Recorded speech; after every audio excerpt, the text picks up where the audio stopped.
Chapter 1. The Stranger Arrives. The stranger arrived in the frosty cold of the winter season.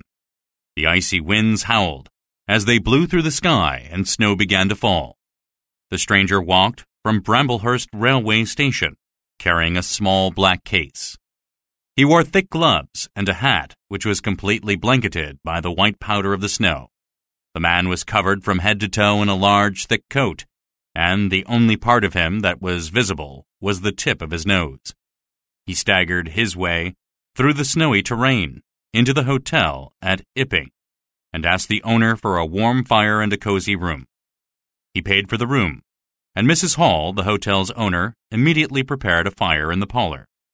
Afterward, she went into the kitchen to prepare a meal for him. She was delighted that she had an actual guest to serve, especially with the lack of visitors stopping by due to the harsh winter weather. What was more, this customer actually paid upon his arrival, unlike previous guests. The winter months were bad for business, and guests were always a welcome sight. Mrs. Hall went into the kitchen to get some plates and glasses and carried them into the parlor, where her guest was waiting. As she came into the parlor, she was surprised to see her guest still wearing his coat and hat, even though she had prepared a fire for him. The guest sat in a chair and gazed out of the window, staring at the snow outside. She asked if she could take his coat and hat, but he said that he preferred to keep them on. She noticed that he wore glasses, and that the lower half of his face was hidden by his coat collar. She went into the kitchen to get the food she had prepared, and when she brought it in, she put it on the table in front of him and told him that his lunch was ready. He politely thanked her for the meal, but did not move until she was completely out of the room. After he saw that she had left, he quickly went to the table to devour the food because he was hungry. Mrs. Hall went back to the kitchen and found Millie still preparing the mustard. She grabbed it from her and hurriedly brought it into the parlor for her guest meal. As she entered, the man moved quickly to pick up something from the floor. She saw that he had placed his coat, hat, and shoes by the fire to dry. As she moved toward the table to put the mustard down, she asked, "Can I take your coat and hat now?" "Leave the hat," he replied in a strange voice. As he spoke to her, he held a napkin in front of his mouth to cover it up. Mrs. Hall could see that his head was completely wrapped in bandages, covering up the upper half of his face except for the tip of his nose. She was so startled by her guest's unusual appearance that she stood still for a brief moment in disbelief and shock. "Leave the hat," he repeated sternly. She placed the hat back on the chair as he requested. "Thank you," he said. "I'll take your coat and make it nice and dry for you," she said. Mrs. Hall carried his coat out of the parlor. She didn't know what to think about her new guest with his old appearance and the bandages around his head. The man sat quietly and listened to her go, and after she left, he looked out of the window before taking the napkin away from his face. He was finally able to enjoy the meal before him in solitude. In another room of the hotel, Mrs. Hall wondered some more about her guest, especially his strange appearance. Did he have an accident? She wondered. Perhaps he had an operation of some sort. She put the coat in front of the fire so that it would dry faster. She thought to herself, "He looks so strange. Strange glasses, too. And why did he talk through the napkin? Perhaps he injured his mouth as well." Later, when she came to clear away the lunch from the table, she found her guest sitting in a corner of the room, smoking a pipe. The lower part of the man's face was covered with a cloth, which was draped over the pipe that stuck out of his mouth. "I have some luggage," he informed her, "at Bramblehurst station." He asked how it could be sent to him at the hotel and was obviously disappointed when he discovered it could not be sent that day. He asked Mrs. Hall, "Are you sure we cannot get it today?" "It's a steep road," she explained. "There was an accident there a year ago when 2 people accidentally died." Then she added, "Accidents happen in a moment, don't they?" "Yes, they do," he answered, but he would say no more. Trying to dig for more information from her guest concerning his bandages, she said, "It can take a long time to get better. My sister's son cut himself with a scythe, and it took 3 months to heal." So, because of his accident, I don't like scythes now. I can't understand that, replied the stranger. It was so bad, she continued, that we thought he would need an operation. We had to put clean bandages on him every day. She emphasized the word bandages as she spoke. Seemingly, no longer interested in the direction that the conversation was headed, the stranger asked, "Could you get me some matches? My pipe has gone out." She thought he was rude for brushing her aside, but then she thought of the much-needed money he brought to the hotel. She wanted to ask him more questions about his appearance, but held her tongue and got the matches as he requested. "Thank you," he said, and began looking out of the window again. Mrs. Hall was bothered by the odd behavior of her guest and went away into the kitchen to leave him alone. The visitor stayed in the parlor until 4 o'clock. He got up and walked up and down in the room at times, but he spent most of the time sitting in the chair, staring out the window.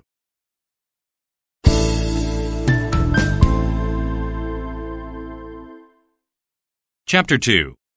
Mr. Henfry Sees the Stranger. It was already getting dark outside at 4 o'clock, even though it was still in the afternoon. Mrs. Hall wanted to go inside the parlor to ask her guest if he wanted some tea, but she didn't dare intrude upon his privacy, especially after their previous conversation.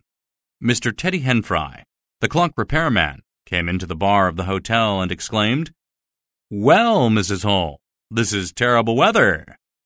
Mrs. Hall agreed, since she had observed that the snowfall outside had gotten worse.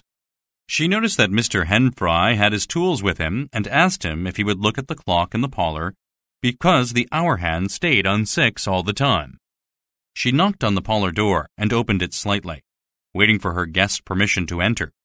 She looked into the parlor and saw the stranger sitting on a chair in front of the fire, seemingly fast asleep. There was not much light in the dark room, except for the flickering red glow of the fire. When she first saw the stranger sleeping in the chair, she thought she noticed a surprisingly large, open mouth on the face of her guest, which further added to his strange appearance. The man, startled by her presence, woke up and immediately put his napkin up in front of his face, as he did before. Mrs. Hall asked her guest, "Do you mind if a man comes to look at the clock?" Somewhat surprised by her question, he asked, "Look at the clock?" He looked around to see if the clock needed repairs and answered, "Of course." Mrs. Hall went to get a lamp for Mr. Henfry and led him into the room where the man and the clock were. Mr. Henfry saw the stranger for the first time and was startled by his appearance. "Good afternoon," said the stranger to Mr. Henfry. "I hope I am not disturbing you," said Mr. Henfry nervously. Rather than responding to Mr. Henfry, the stranger turned his attention to Mrs. Hall and said, "I understood that this was to be my personal room for my own private use." Mrs. Hall replied, "But I thought you would prefer the clock to be repaired." "Yes," agreed the visitor, "but normally I like to be alone and would appreciate it if I were not disturbed. When the repairs on the clock are completed, I would like some tea, but not until the clock is finished." Mrs. Hall was about to leave the room when the stranger asked about his luggage again. "Are you sure that it cannot come until tomorrow?" Mrs. Hall reassured her guest that there was no way his luggage could be delivered that day and that it would arrive the next day. The visitor informed both Mrs. Hall and Mr. Henfry that he was a scientist. He was working on some experiments, and his luggage contained valuable equipment to help him accomplish his work. He also mentioned that he was eager to continue his work and explained to them that he came to Ipping because it was known to be a quiet place where he could work undisturbed. "As well as this," he continued, "I had an accident which makes my eyes hurt, and sometimes I must lock myself in a dark room. At these times, no one should enter the room for whatever reason." To Mrs. Hall, he said, "I want to make sure you understand this." Mrs. Hall, seeing an opportunity to get more information from her guest, asked about the accident, but he stopped her. "That is all," he exclaimed and motioned for everyone to leave the room. She left the room, and Mr. Henfry worked on the clock, but in the process, pulled the works out of the clock. The stranger stood and watched him work, but said nothing to him. After a while, Mr. Henfry thought he should start a conversation with the man and began to talk about the weather. The stranger rather rudely suggested, "Why don't you just finish what you're supposed to do and leave? You did not need to pull the works out of the clock. You only had to fix the hour hand, and now you are wasting my time." "Certainly, sir. Just a minute more," said Mr. Henfry nervously, as he hurried to finish the job. After he finished repairing the clock, he left the hotel feeling annoyed with the stranger. On the snowy street outside the hotel, Mr. Henfry met Mrs. Hall's husband, who was returning from Sidderbridge. Mr. Henfry told Mr. Hall, "You've got a strange guest at your hotel." He went on to tell Hall about his visit with the bandaged stranger. "All bandaged up like a disguise," he said. "I would prefer to see the face of a guest if it were my hotel, but Mrs. Hall trusts him and lets him stay without even getting his name, and it seems that he has a lot of luggage coming in tomorrow. Sometimes people have empty luggage to make them look richer than they are, you know." Hall hurried home and asked his wife about their strange guest, but his wife was upset because her husband had obviously been drinking in Sidderbridge. She refused to answer any of his questions. Hall decided that he needed to know more about the stranger. When the stranger went upstairs to bed, Hall went into the parlor to see if there was anything the man left that would provide more information. He looked around the room and saw a piece of paper with some math equations scribbled on it, but he could not understand them. Later that evening, Hall told his wife to look carefully at the luggage when it came the next day. She was still angry with him and told him to mind his own business. She told him that the stranger was a good guest who paid well and that the hotel needed the money. After arguing with her husband about the matter, she went to bed. That evening, she had nightmares where she saw men with white heads and did not sleep well at all the entire night.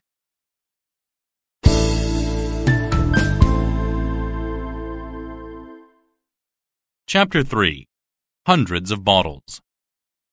The next day, the stranger's luggage arrived on Mr. Farenside's cart. Some of the bags seemed ordinary, but some were obviously not. One box contained some large, thick books that were written in an unfamiliar language. Hall observed some other boxes, which contained glass bottles and other objects packed in straw. The stranger, dressed in his familiar coat and hat, came outside to welcome his long-awaited luggage. He excitedly ordered Farenside, "Hurry up with those boxes. I've waited long enough for them." He walked carefully down the icy steps to check the inventory of his luggage and to make sure nothing was broken or lost. Farenside had a dog which accompanied him on his journeys, and once it saw the stranger, it began to growl and show its teeth at the bandaged man.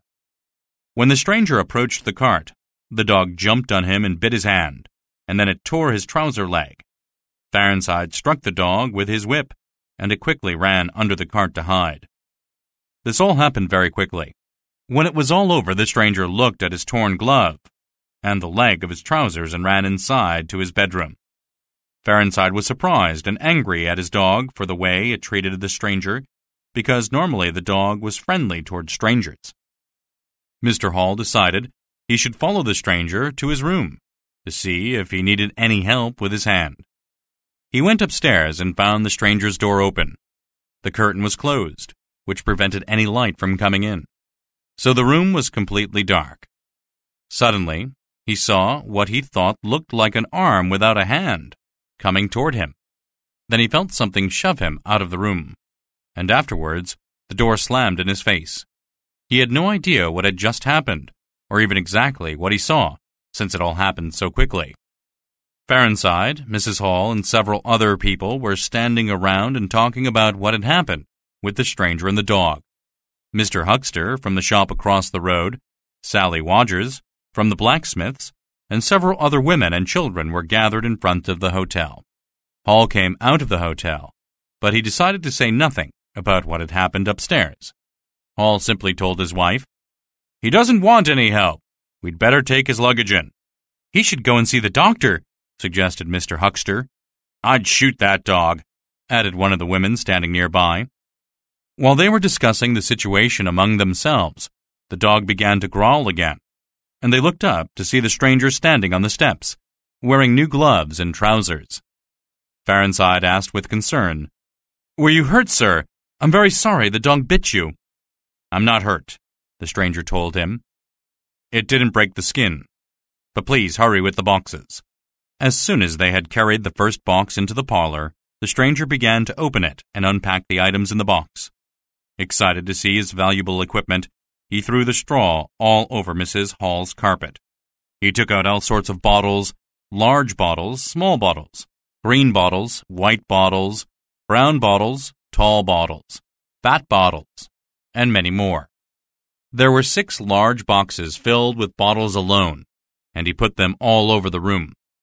When he finished unpacking the boxes, he immediately went to work near the window and took no notice of the straw, the box of books, or the rest of his luggage.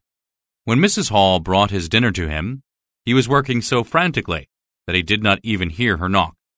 She quietly came in and put the food on the table for him. He turned his head to look at her as she entered the room, and then quickly turned away again to focus on his work.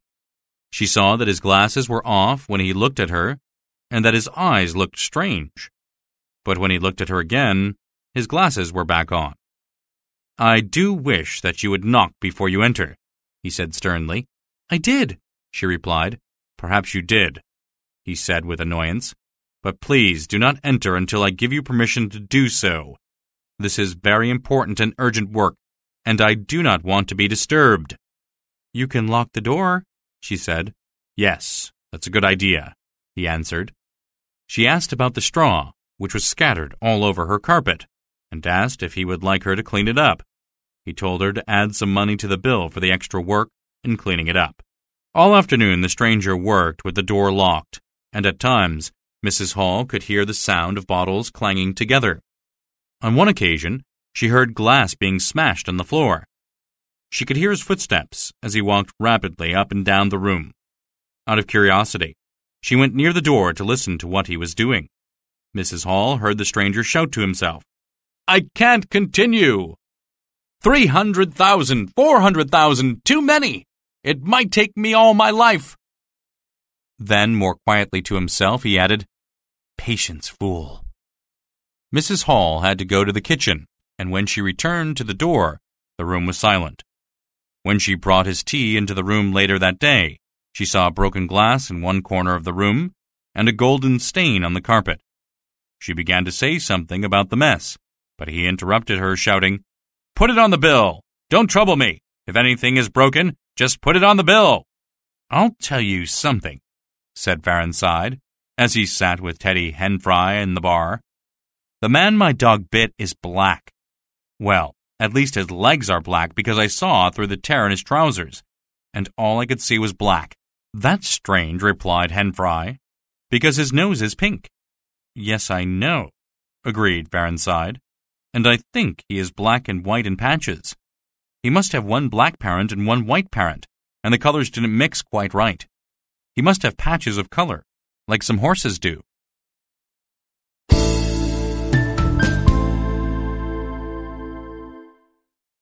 Chapter 4. Dr. Cuss Talks to the Stranger. For the next few months, except for 2 events, everything was very routine. The stranger argued at times with Mrs. Hall about his accommodations and his food, which is common with all guests. Mr. Hall, however, felt uneasy about the guest and avoided him as much as he could. He wanted to put the stranger out of the hotel and asked his wife on several occasions to kick him out. But Mrs. Hall reminded him that a paying guest was a staying guest. The stranger faithfully paid his bills. However, he did not go to church on Sundays, which seemed odd. Even on Sundays, he remained locked in the parlor in order to continue his work. Mrs. Hall noticed that on some days he came downstairs to the parlor early and worked hard all throughout the day until evening. On other days, he came down later or stayed up in his room walking around and talking to himself. Listening through his locked door, she could never understand anything he said. The stranger received no letters from anyone outside the village and was often cross and mean-tempered. Sometimes he became very angry for no reason that she could see, and he would throw things, breaking them all over the parlor. The stranger did not often go out during the day, but in the evenings He would wrap himself in his hat and coat and walk into the village. He chose lonely, dark paths in order to avoid as many people as he could, because they were frightened by his appearance. Children who encountered him on the streets were reported to have bad dreams. The people in the village often discussed among themselves this strange visitor and had different opinions about his work. Mrs. Hall explained, however, that he was a scientist who had come to work on some important experiments. If people asked her what the experiments were about, she simply told them that he was discovering things, since she had no idea what he was actually working on. She told them that he had an accident, which made his face and hands a strange color, and that he kept them bandaged so that no one would laugh at him. When Mrs. Hall was not around, people often suggested that he might be a criminal who was trying to escape from the police, but no one knew of any crime in the area. Mr. Gould, the teacher, thought he might be a spy and kept a close watch on the stranger to see if he could find any evidence to support his idea. Mr. Fearonside's idea that the stranger was two different colors was also a popular rumor. Silas Durgan said that if the two-toned stranger showed himself in the circus, he could become a very rich man. Others thought that the stranger was a lunatic, because this was the easiest explanation for the man's odd behavior. Whatever they thought of him, everyone in the village agreed that they did not like the stranger staying in their simple town. Their village was a very quiet place where strange things seldom, if ever, happened, so they were very uncomfortable having the stranger around. They didn't like that he walked so fast, that he was often cross, and that he didn't want to be friends with anyone. In addition, they didn't like the fact that he preferred to spend most of his time in the dark. Dr. Cuss, the village doctor, wanted to meet the stranger to discuss his bandages and bottles with him. Specifically, he wanted to know why the bandages were necessary and what had happened to cause him to wear these bandages. He also wanted to know what the stranger kept in those bottles and the nature of his experiments. Cuss wanted to talk to him, but he could not find any opportunity to sit down and chat with the stranger. Then he remembered the hospital fund and thought about how he could ask the visitor for a donation. Cuss figured that this would be his excuse to lure the man into a conversation with him. When Cuss went to the hotel to talk to the man about making a donation to the hospital fund, he was surprised to discover that Mrs. Hall did not even know his name. "He told me," she lied to the doctor, "but I didn't hear it properly." She said no more and took Cuss to the parlor, where the stranger spent most of his time. Cuss knocked on the door and entered. Listening through the door, Mrs. Hall could hear the two men talking for the next 10 minutes, and then she heard a shriek of surprise, followed by the sound of furniture moving quickly. Finally, a loud, haunting laugh could be heard through the door. She heard quick steps moving toward the door, and in the next moment Cuss emerged, his face white with fear. Cuss left the parlor door open and went quickly out the front door of the hotel and down the street. Mrs. Hall heard the stranger still laughing from the room, and then the door slammed shut, and everything was silent again. Dr. Cuss went from the hotel straight to Mr. Bunting, the vicar. Cuss frantically asked the vicar, "Do I look like a lunatic?" The vicar, quite surprised by such a question from the doctor, poured his visitor a glass of cheap wine. It was the only wine he had, and asked, "What happened?" Cuss explained, "I went in and began to talk with the stranger at the hotel about a donation for the hospital fund. His hands were in his pockets while I looked around at all his bottles. There are hundreds of them scattered all around the room. After he said he would think about giving some money for the hospital fund, I asked him about his experiments, but he wouldn't tell me anything. In fact, he became quite cross." Cuss stopped and drank the rest of his wine with one quick swallow. He shook his head as if he doubted what he was going to say next.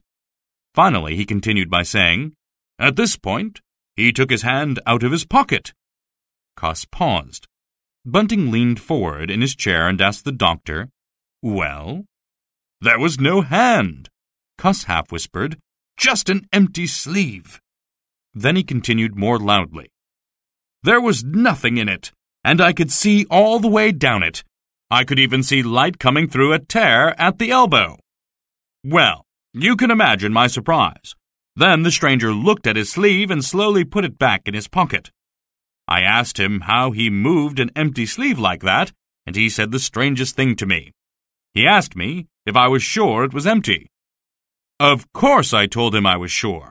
Then he quietly pulled his arm from his pocket again and stretched it toward me very slowly. I told him again that it was empty and that I could see all the way down it. It was very strange to see an empty sleeve coming toward me like that. Then suddenly, I felt something, just like a finger and a thumb, pinching my nose. Bunting began to laugh but stopped himself when he saw the serious expression on the doctor's face. Cuss continued by explaining, I hit his sleeve hard and left the room. He took another glass of the cheap wine that the vicar offered him. After drinking it, he said, It felt exactly like I hit an arm. That's very strange, said Bunting. Very strange indeed.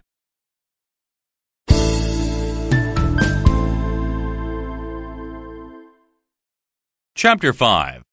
A Thief at the Vicarage. One early April morning, on the day of the village festival, while it was still dark outside, the vicar's wife woke up suddenly because she thought that the door of the bedroom opened and closed. She did not wake her husband at first, but sat up in bed and listened. She heard someone walking in the next room, and then along the hallway toward the stairs. She woke Mr. Bunting as quietly as she could. He put on his glasses and his dressing gown and went to the top of the stairs to listen. He heard someone at his study desk downstairs, and then he heard somebody sneeze. He went quietly down the stairs, followed closely by Mrs. Bunting. The study was very dark. The Buntings heard someone open a drawer in the desk and move the papers inside the drawer around. Then, whoever was in the study lit a candle, and the Buntings saw some light coming through the doorway. Looking cautiously through the door, they could see the open drawer and the candle, but they could not see anyone in the room. They heard the rattling of money. The thief had found the housekeeping money. Mr. Bunting rushed into the room holding a poker in his hands and shouted, "Stop, thief!" Mrs. Bunting followed him into the room. To their surprise, no one appeared to be in the room at all. They looked under the desk, behind the curtain, and even in the wastepaper basket. But no one was there. Mr. Bunting told his wife, "I'm sure I heard someone." Mrs. Bunting agreed that she heard someone as well, and then asked her husband, "Who lit the candle?" Mr. Bunting asked, "Who opened the drawer?" Mrs. Bunting asked, "Who took the money?" They heard a sneeze in the hallway and both quickly rushed out to catch the thief. They heard the kitchen door slam, so they rushed into the kitchen. In the kitchen, they saw the back door opening, but no one going out. And then they saw the back door closing by itself. After locking the doors and searching the entire house, they found no one. Neither of the Buntings could understand what had happened or what they saw.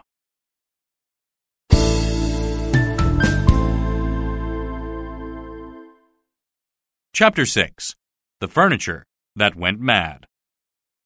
It was still early on the day of the village festival when Mr. and Mrs. Hall got out of bed. They went quietly downstairs to the cellar to put some lemonade in the beer. When they got to the cellar, they realized they had forgotten to bring down the lemonade for the beer. Mr. Hall went back upstairs to get it, and he was surprised to find that the stranger's door was open. He went to his own room to get the bottle, and as he came downstairs, he noticed that the front door was unlocked. He remembered the stranger's open door and how some people thought that he might be a criminal, including Henfrey. Hall stood and looked at the front door lock for a brief moment, and then he went back upstairs, still carrying the bottle of lemonade. He knocked on the stranger's door, but there was no answer, so he went in. The room was empty as he expected. What he did not expect, however, was all the stranger's bandages, clothes, and hat on the chair near the bed. He was very surprised because the stranger always wore his coat and hat in public. Then he heard his wife's voice calling him from the cellar and quickly went down to her. "Teddy Henfrey is right," he told his wife. "He's not in his room, and the front door is unlocked." At first, Mrs. Hall did not understand what her husband was talking about, but as soon as she did, she decided to take a look at the empty room herself. Mr. Hall followed her to the stairs, still holding on to the bottle of lemonade. As they came up the stairs, they thought they heard the front door open and shut, and then they heard someone sneeze. Mrs. Hall thought it was her husband, and he thought it was his wife who had sneezed. Mrs. Hall walked into the empty room. Just then she heard a noise just behind her. She turned to see if it was her husband who had made the noise. He was not yet up the stairs, but he quickly found his way beside her, and they both went into the room together. Approaching the empty bed, Mrs. Hall put her hand on the pillow and felt under the blankets. "They're cold," she reported to her husband. "He's been up for more than an hour or so."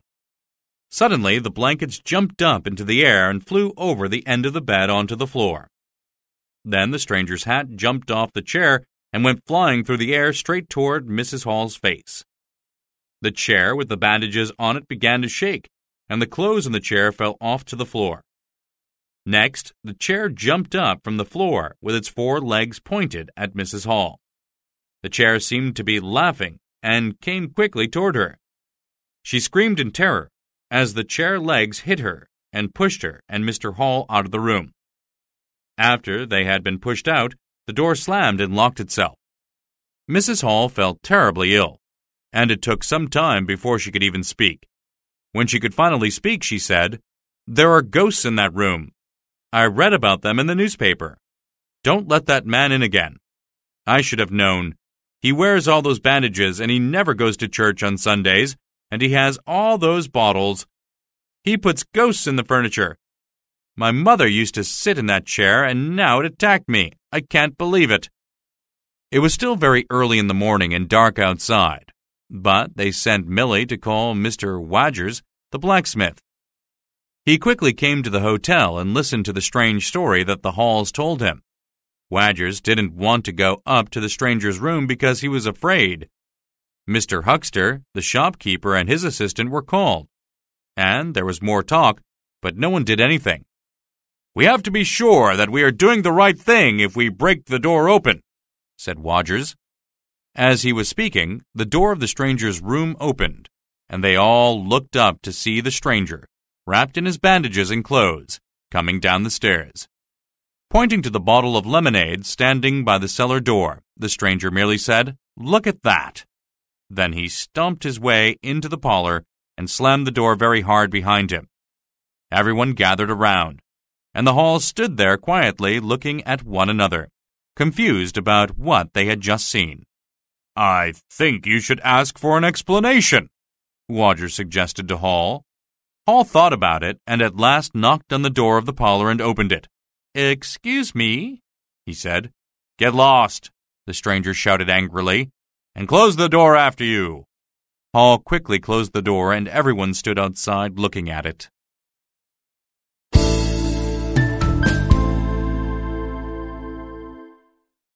Chapter 7. The Stranger Shows Himself.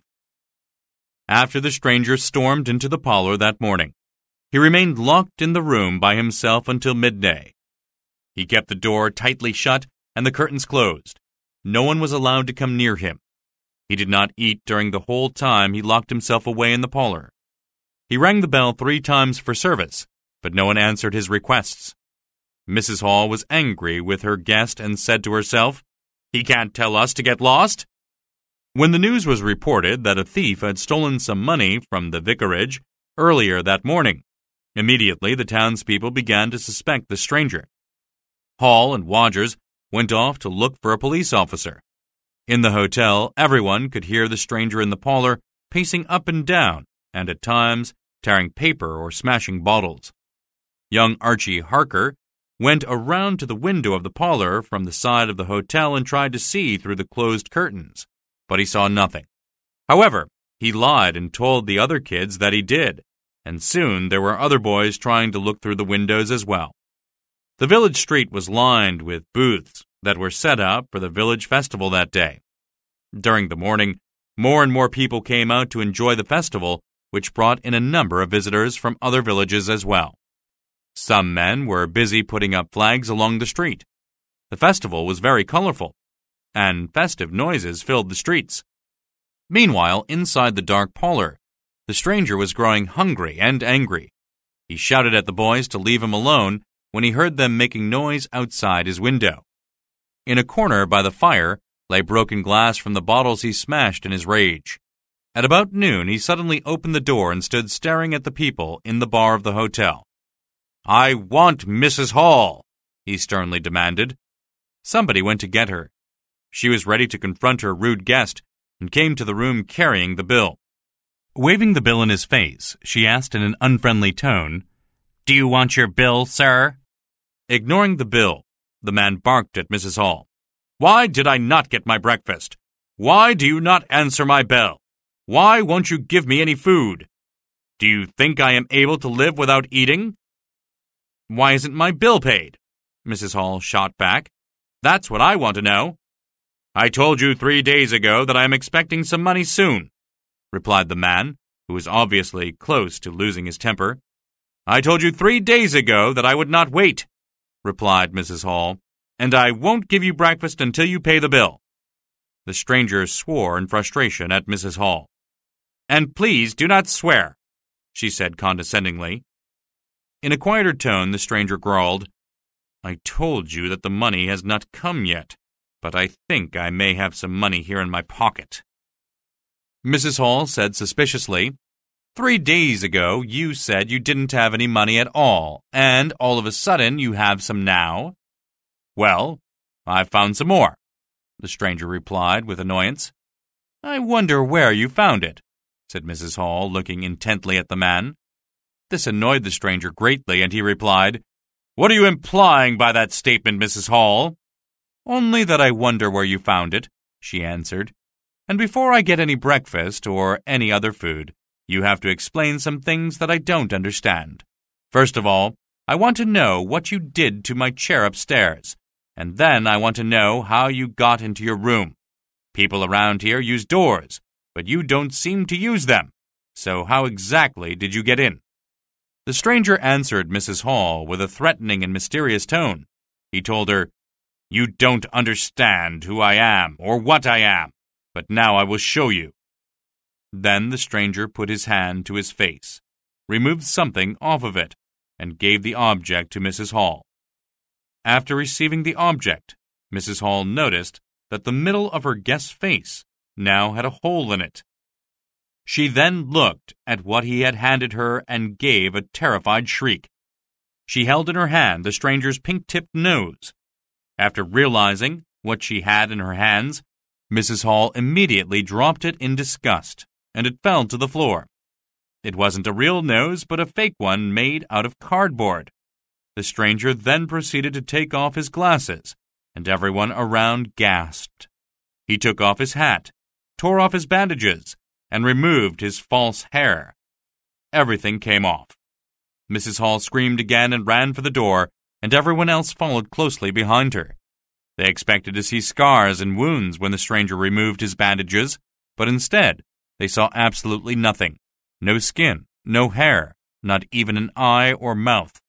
The man who had stood at the parlor door was solid up to the collar of his coat before taking everything off, but now they saw nothing there. Everyone stumbled over each other as they ran down the steps. Those outside who had gathered for the village festival heard the shouts and screams coming from the hotel and saw people frantically running out its front doors. They saw Mrs. Hall fall down and Teddy Henfrey, the clockmaker, jumping over her. They heard the screams of Millie, the maid, who met the headless stranger from behind. Seeing the chaos erupting from the hotel, everyone on the street began to hurry toward the scene to see what was happening. Soon, more than 40 spectators were gathered in front of the hotel steps. Someone mentioned seeing the headless man with a knife and a loaf of bread, and several people expressed concern about Millie, who was still inside the hotel. Mr. Hall and Mr. Wodgers, the blacksmith, were finally seen coming up the street with Mr. Jaffers, the police officer. Jaffers said he had come to arrest the stranger, so they marched to the open door of the parlor and entered. Hall boldly ordered the officer, "Do your duty, Jaffers, and arrest that man."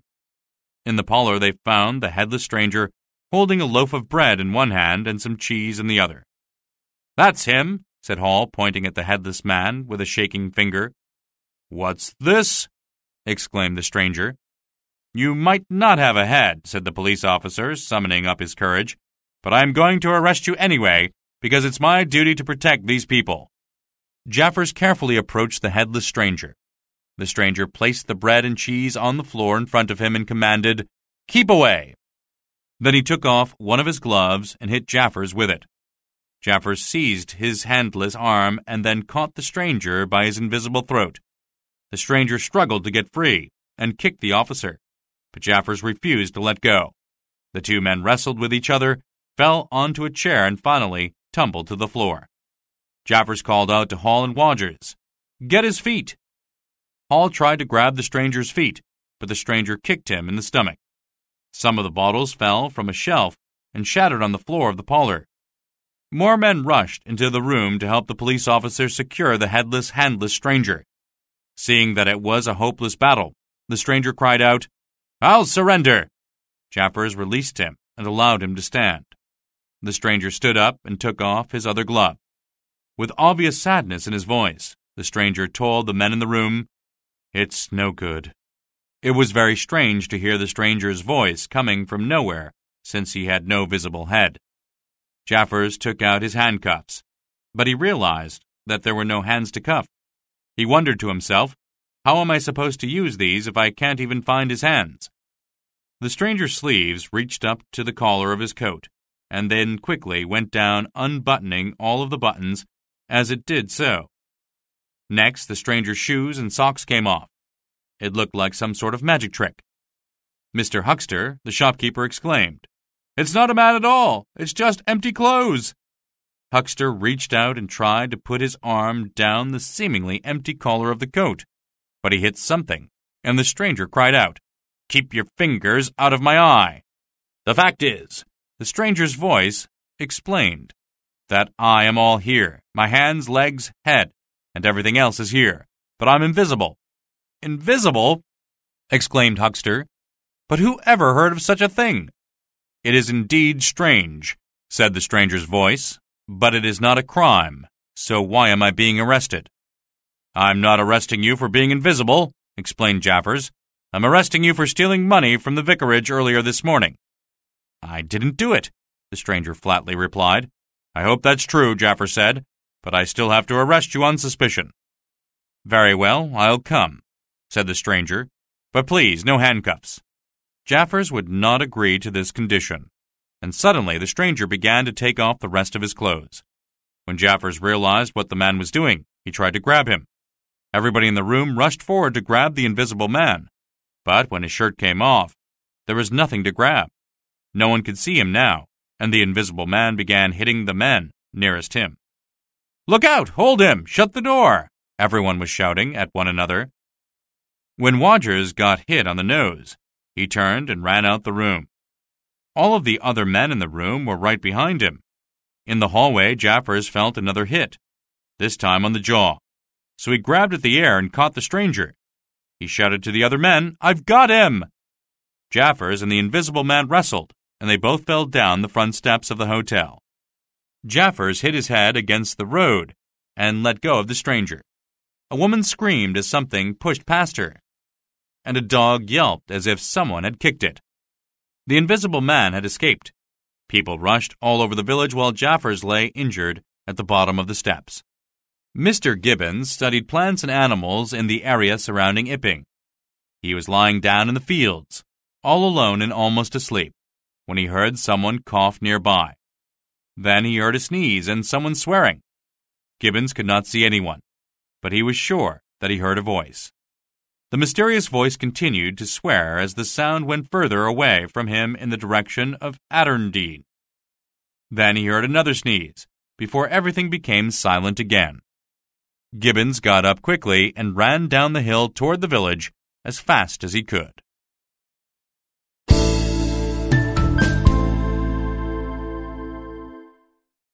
Chapter 8. Mr. Thomas Marvel. Mr. Thomas Marvel had a large face with a big nose, a wide mouth, and a full beard. He was quite fat and had short, stubby arms and legs. He always wore a black top hat and to use string in place of the buttons he had lost from his coat and trousers. He was sitting with his feet in a ditch on the side of the road that led to Aberdeen, about 1.5 miles from Ipping. He wasn't wearing any shoes, and his socks had holes in them. While sitting by the road, Marvel was looking carefully at the pair of boots. They were the best boots he had found for a long time, but they were too large for him. His own boots were very comfortable, but they did not keep his feet warm in the winter. While studying the boots in front of him, he was debating with himself whether he hated having cold feet more than having uncomfortable ones. He wasn't in a hurry, so he put both pairs of boots on the grass to get a better look at them. After examining them both carefully, he concluded that both boots were ugly. Suddenly he heard a voice behind him saying, "They're boots, anyway." "They're charity boots," said Thomas Marvel. "Which pair do you think is uglier?" "I don't know," replied the voice. "I've worn worse," said Marvel. "In fact, I've worn none, but I've never worn any so terribly ugly. I've been looking for boots for days, because I'm tired of looking at the same old boots every day. This is usually a good area for boots, and I've gotten all mine from here for more than 10 years now. But these particular ones are terrible." "It's a terrible place," said the voice, "and the people are all fools." Marvel turned his head slightly to see if he could get a look at the stranger's boots, but he couldn't see any, or even any legs for that matter. He turned his head in the other direction, but again saw neither boots nor legs. Turning completely to see who he was talking to, Marvel found no one there and mumbled to himself, "Am I drunk? Have I been talking to myself?" "Don't worry," replied the voice. Upon hearing the voice again, Marvel sprang to his feet. He called out loudly, "Don't play tricks on me! Where are you?" "Don't worry," repeated the voice. Marvel was beginning to become a bit frightened and asked, "Where are you? Are you a ghost?" He looked up and down the road and all around himself again, but there was no one to be seen. "It's the drink I had earlier," he finally told himself. "I should have known."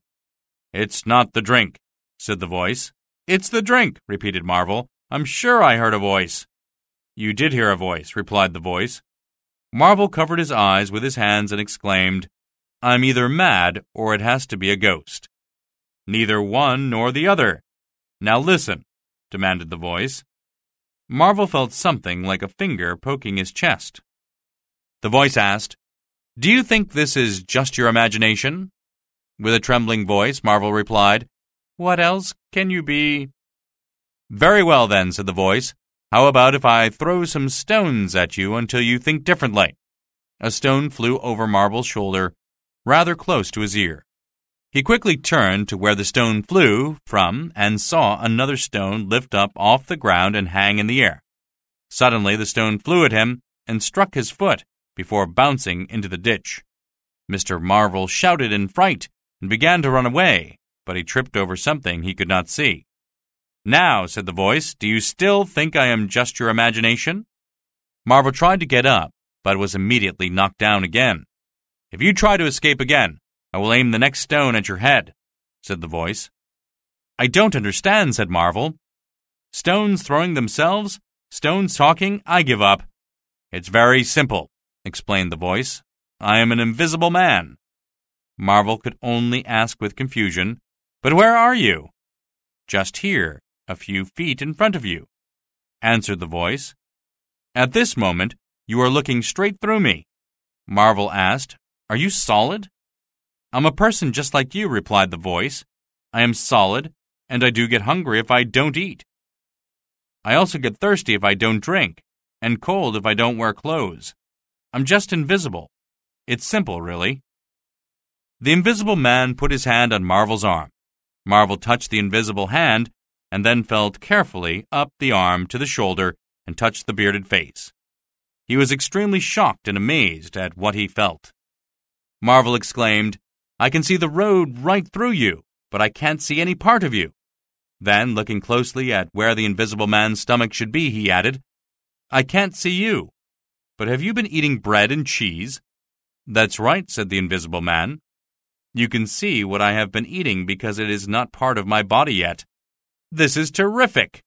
exclaimed Marvel. "How do you do it?"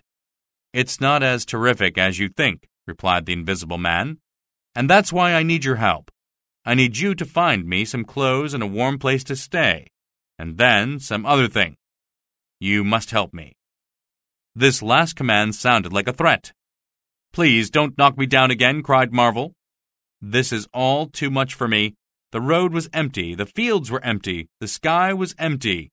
And then I hear a voice and stones throw themselves at me, and a fist strikes me. I don't know what to think." "Come," commanded the voice. "I have chosen you to help me. You are the only person who knows that there is an invisible man, except for some fools in the village that I left. You will be amazed at the wonderful things I can do for you, if you decide to help me. An invisible man is a man of power. You must know that. I am asking you to assist me.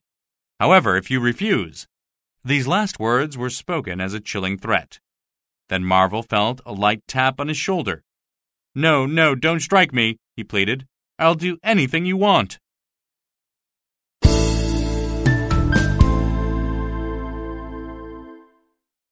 Chapter 9.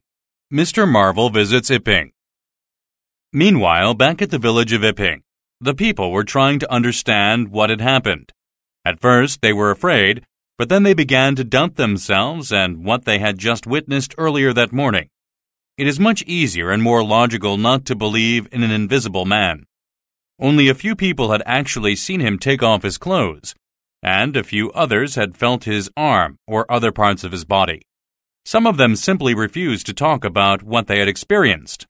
Mr. Wodgers locked himself in his house, and Mr. Jaffers was still resting in the hotel. It was the day of Iping's festival. By the middle of the afternoon, even the people who believed in the invisible man were doing their best to forget about the morning's strange events and enjoy the festival. On the village green, Mrs. Bunting and some other ladies were making tea in a tent, while the children were running races and playing games. Many of the village people wore colorful clothes and walked up and down the street, looking at all the wonderful booths. Old Mr. Fletcher did not like festivals, so he stayed at home to paint his house. At about 4 o'clock in the afternoon, a stranger entered the village from the direction of Adderdean.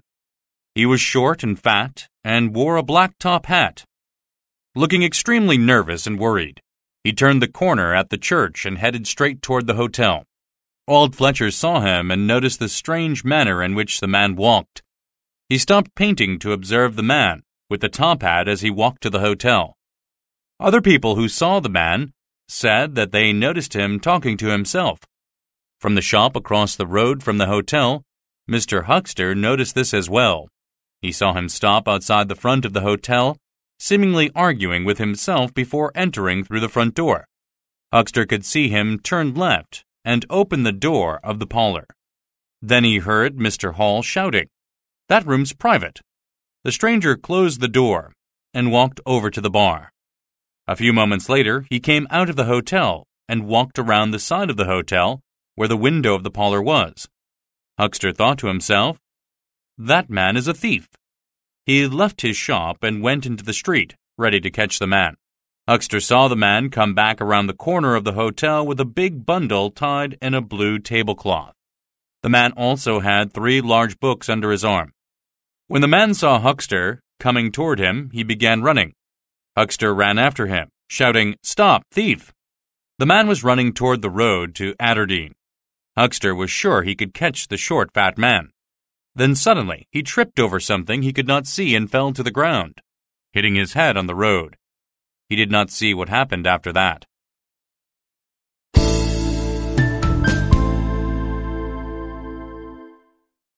Chapter 10. In the Hotel. To understand what happened at the hotel, we need to go back to the moment when Mr. Huckster first saw Mr. Marvel entering it. Dr. Cuss and Mr. Bunting, the vicar, were both in the parlor examining the invisible man's belongings. Mr. Jaffers, the police officer, wanted to help but was unable to aid them in their investigation because of the injuries he suffered while fighting with the invisible man earlier that day. Instead of helping with the investigation, Jaffers went to his house in order to rest in bed. Mrs. Hall was upstairs in the stranger's bedroom. tying his clothes into a bundle and tidying up the room. While looking around in the parlor, Dr. Cuss found 3 large books with the word diary written on the covers. Excitedly, he carried the 3 large books over to the table and thought to himself, "Now we will learn something about this mysterious man." Dr. Cuss opened one of the books.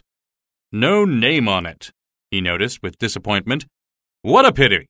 There are lots of numbers and the writing is strange. Perhaps it's Russian. And there may even be some Greek here as well. The vicar came to look at the books and asked, "Are there any pictures?" "No," answered Dr. Cuss. "Perhaps you can read the Greek since you studied it in order to become a vicar." Yes, of course," answered Bunting, nervously, because he had forgotten the Greek he'd learned. Fortunately for Bunting, the door to the parlor opened before he could embarrass himself trying to read the Greek in the diary. Both Cuss and Bunting were surprised to see a short, fat man wearing a black top hat at the door. The man timidly asked the gentleman in the parlor, "Is this the bar?" "No," the doctor and the vicar replied together. "It's located on the other side of the hallway." As the man was turning to leave, Cuss told him, "Shut the door." He was annoyed at the man for disturbing their important investigation. "All right," said the short, fat man, but the voice sounded a bit different. "All right," the man repeated again, but this time in the right voice. He closed the door. Cuss locked the door to make sure no one else disturbed them. "Now, let's get back to looking at the books," he told the vicar. "Yes," sighed Bunting, a bit disappointed. He wasn't in a hurry, and more importantly, he did not want Cuss to realize that he had forgotten how to read Greek. He shifted the conversation with Cuss back to the topic of the invisible man, and said he could not believe that it was true. Cuss repeated his encounter with the invisible man earlier that day. "I could see right down his sleeve.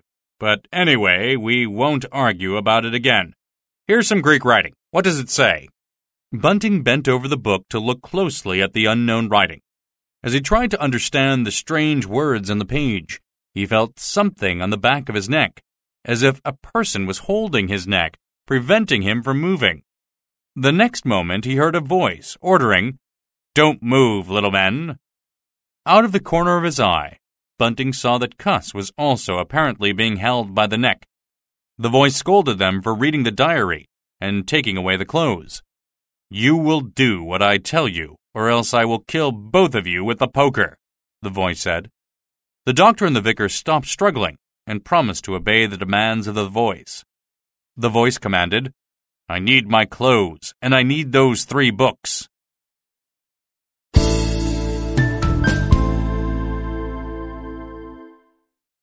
Chapter 11. The Invisible Man Gets Angry. While these things were happening inside the parlor, Mr. Huckster observed Mr. Marvel acting suspiciously outside the hotel.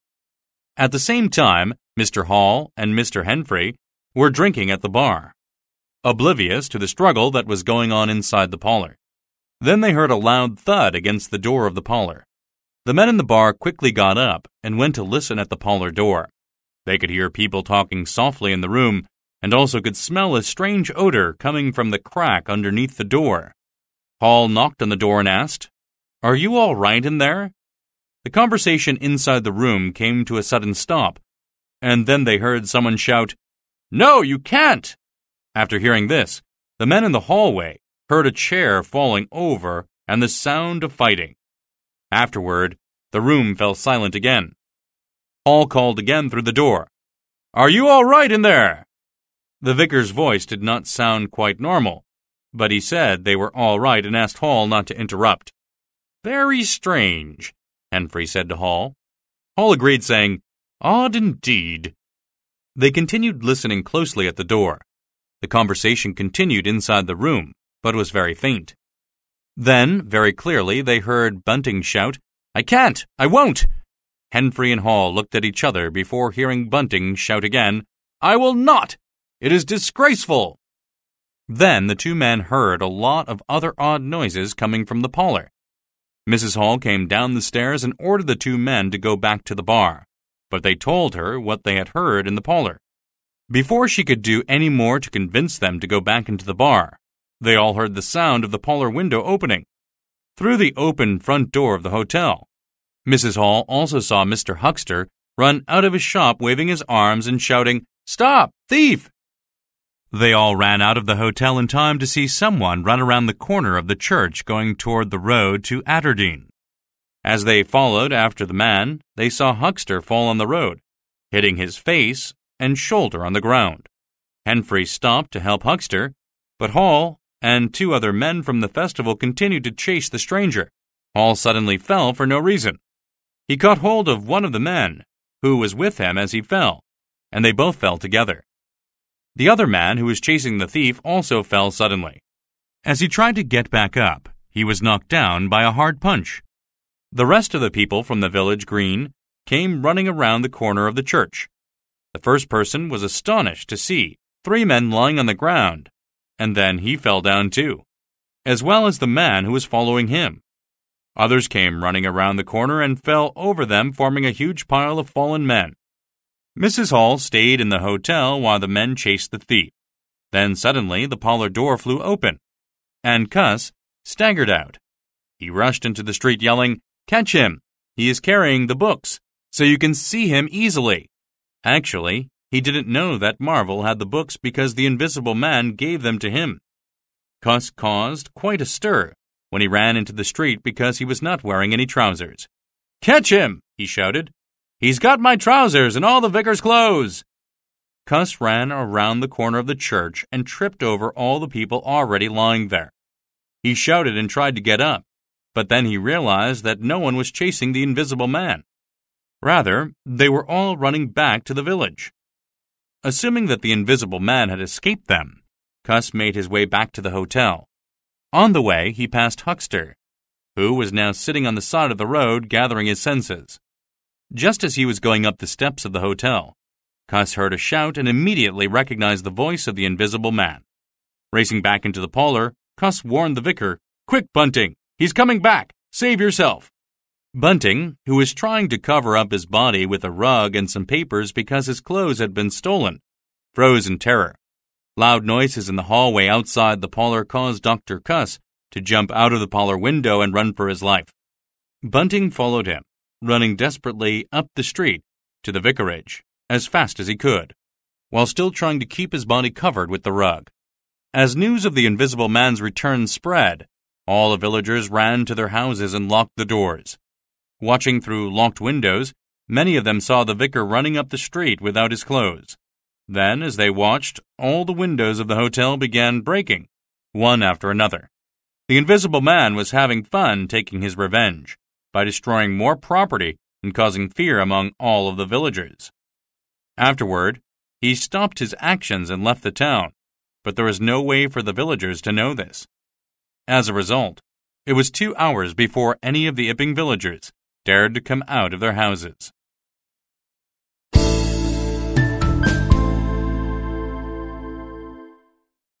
Chapter 12. Mr. Marvel tries to leave his job. As evening approached, a short, fat man wearing a black top hat walked along the road to Bramblehurst. He carried 3 books and a bundle of clothes wrapped in blue cloth. He looked tired and worried and seemed to be in a hurry, although he stopped from time to time to catch his breath. A voice said to him, "If you try to escape again—" "Ow!" he cried out in pain. "That shoulder already hurts enough." "I will kill you," said the voice in a sinister tone. "I didn't try to escape," said Marvel, almost crying. "I just took the wrong road." "It's bad enough that all those fools in the village know my secret," said the invisible man angrily. "Then you try to run away with my books. No one knew that I was invisible before. Now it will be in all the newspapers and everyone will be looking for me." The invisible man swore, and then he shouted at Marvel, "Keep going!" Marvel obeyed the invisible man and kept going as he commanded. "Don't drop the books, you fool!" the voice shouted. "The fact is," it continued, "you are the only tool I have. Not a very good tool, but I must use you." "I am a very bad tool," groaned Marvel sadly, and the voice agreed. "I am the worst possible tool you could have." Marvel continued, I am not very strong, and I have a weak heart. I am too nervous to do what you want. I will give you strength, said the voice. I wish you wouldn't, answered Marvel. I wish I were dead. The voice told him to keep moving, so Marvel kept moving as he ordered. A thought occurred to Marvel, so he asked, What do I get from being your tool? I will look after you, all right, the voice told him. Just keep quiet and do as I tell you. Finally, they arrived at the village of Bramblehurst. My hand is on your shoulder, said the voice, so if you try anything, you will suffer. I know, Marvel groaned helplessly. The short, fat man walked sadly through the village, feeling trapped by the invisible man.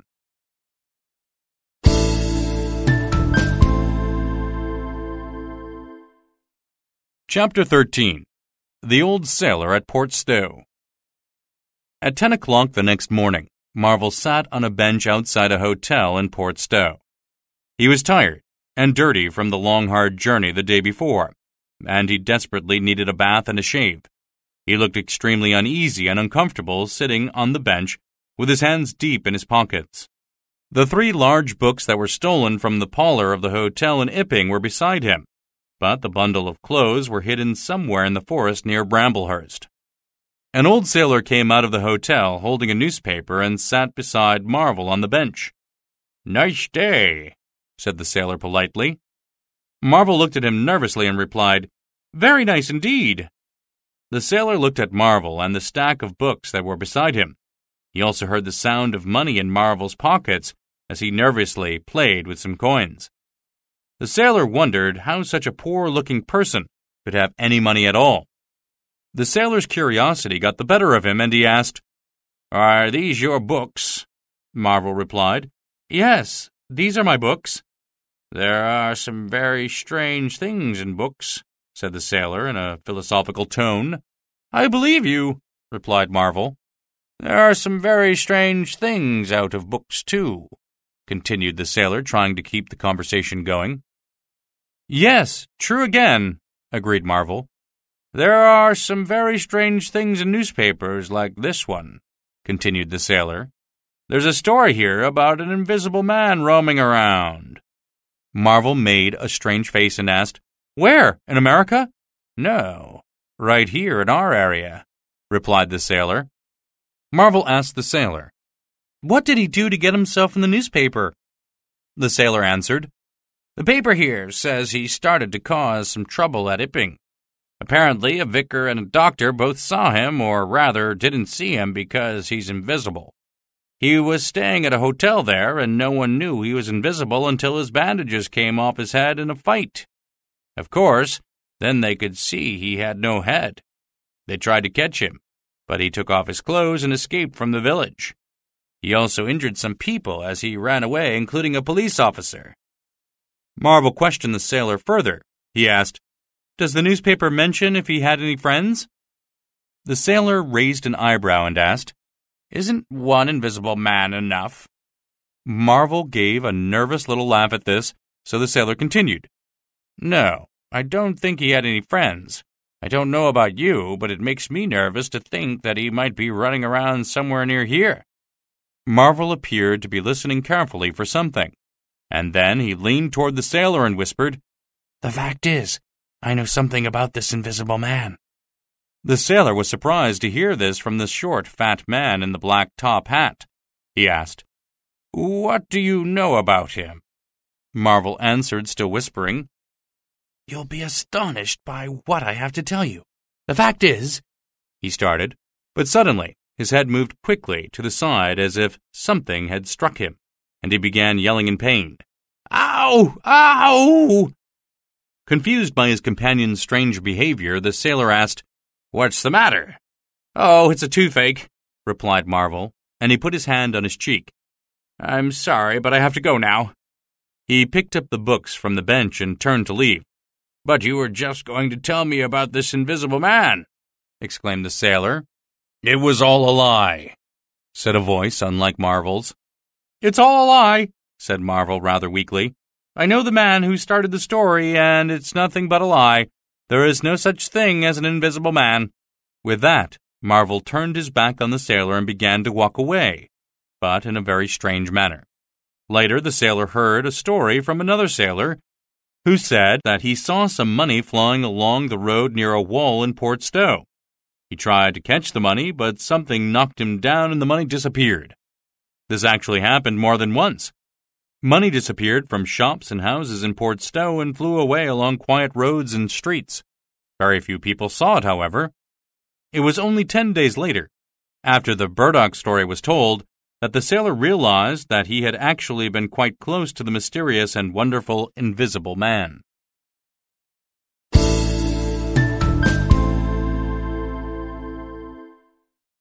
Chapter 14. The Man Who Ran into the Hotel. It was evening, and Dr. Kemp was in his study. His house was situated on the hill overlooking the village of Burdock. The study was a pleasant room, decorated with bookshelves and a writing table where he worked. It also had a microscope and bottles of chemicals that stood on the shelves for his experiments. Kemp was a tall, thin young man who spent a great deal of time engaging himself in important scientific work.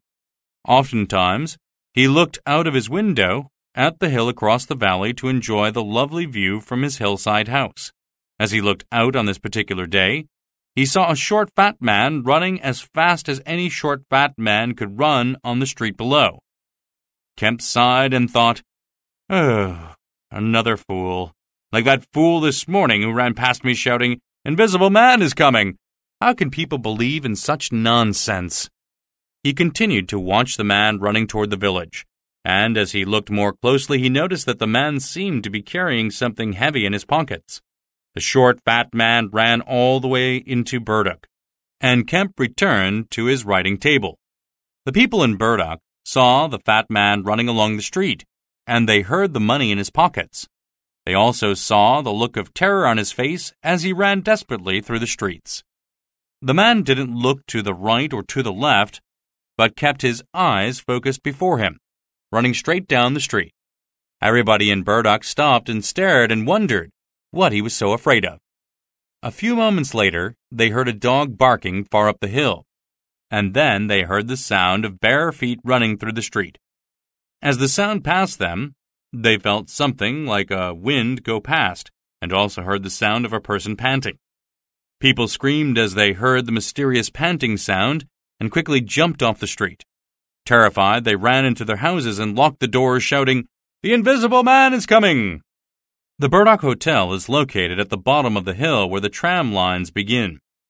On that particular evening, the barman of the hotel was leaning against the bar, talking about horses with a cab driver.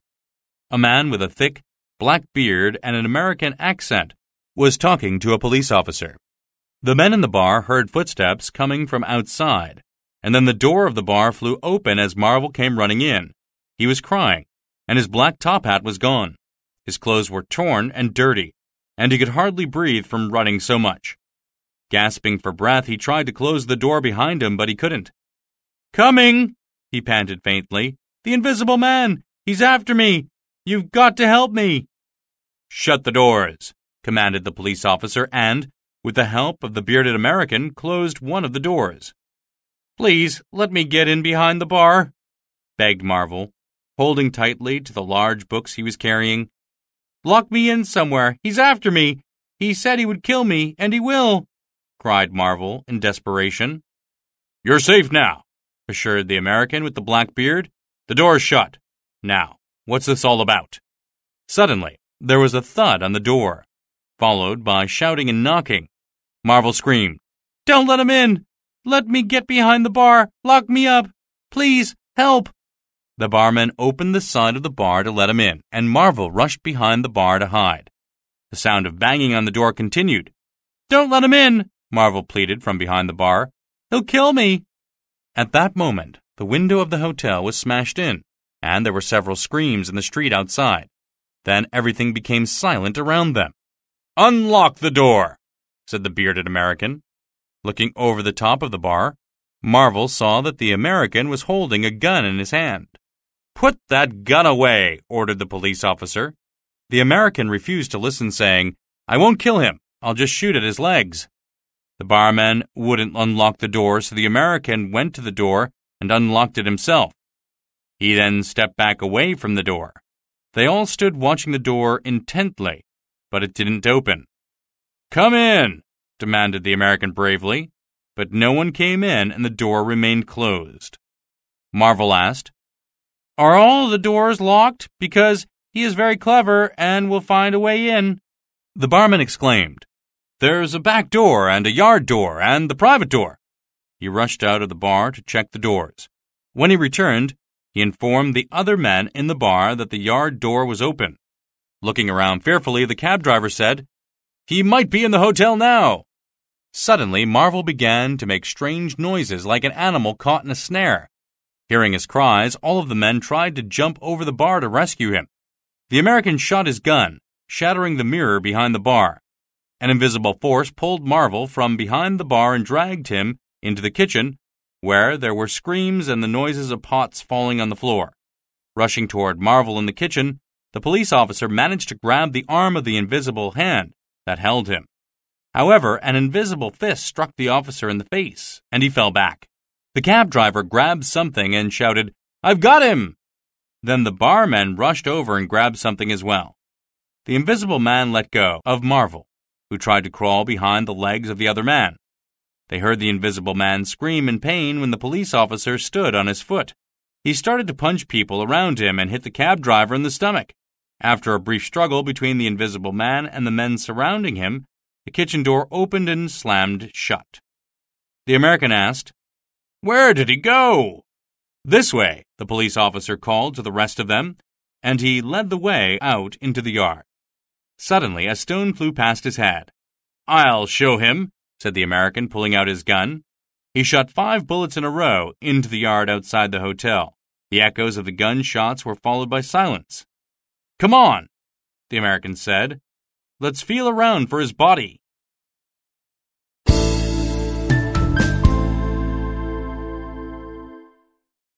Chapter 15. Dr. Kemp has a visitor. Dr. Kemp was writing in his study when he heard the shots in the village. "Goodness me," he thought. "What is all of that shooting in the village about?" He went and looked out of a window that looked down on the village, but he could only see a few people up to something peculiar at the hotel. Nothing else seemed to be happening down below, so he returned to his desk. For the next hour or so, Kemp was able to work undisturbed until his doorbell unexpectedly rang. He heard his servant answer the door, but she did not come to his study to tell him who the unexpected visitor was. He waited a few moments before trying to resume his work, but he couldn't concentrate. Finally, he got up from his desk and went downstairs to ask the servant who had come to the door. "Nobody," answered the servant. "Probably some children playing tricks." Kemp returned to his study and continued writing. It was very quiet in the house. All that he could hear was the sound of the clock ticking and the scratching of his pen across the paper as he wrote. It was not until 2 o'clock in the morning that the doctor finally finished his work. As he was preparing to turn in for the night, he decided that he would have a drink of whiskey first. He filled a glass and carried it up the stairs to his room. However, before he reached his bedroom door, he noticed a strange colored patch on the carpet. Upon closer examination, the stain revealed itself to be blood. As the doctor was pondering where the blood might have come from, he noticed that there was also blood on the doorknob to his bedroom. In surprise, he looked at his hands to see if there was any blood on them, but there wasn't. Kemp walked calmly into his room to search for the source of the strange blood. Looking around in his room, he discovered that there was not only blood on the sheets of his bed, but the sheets were also mysteriously torn. Additionally, on the other side of the bed, the sheets were untidy, as if someone had been sitting there. Suddenly, the doctor thought he heard a voice say his name, but he refused to believe in voices and simply shook his head at his own silliness. While examining again the blood and the untidy sheets, the doctor heard something move near the washstand on the other side of the room. The doctor was beginning to become a bit afraid, so he carefully put his glass of whiskey down on the dressing table. Then a bandage stained with blood suddenly appeared hanging in the air between himself and the washstand. The startled doctor raised his hand to seize the stained bandage when a voice called his name quite clearly. "Kemp!" "Huh?" was all Kemp could manage to say as he froze with his mouth open. "Kemp, don't be nervous.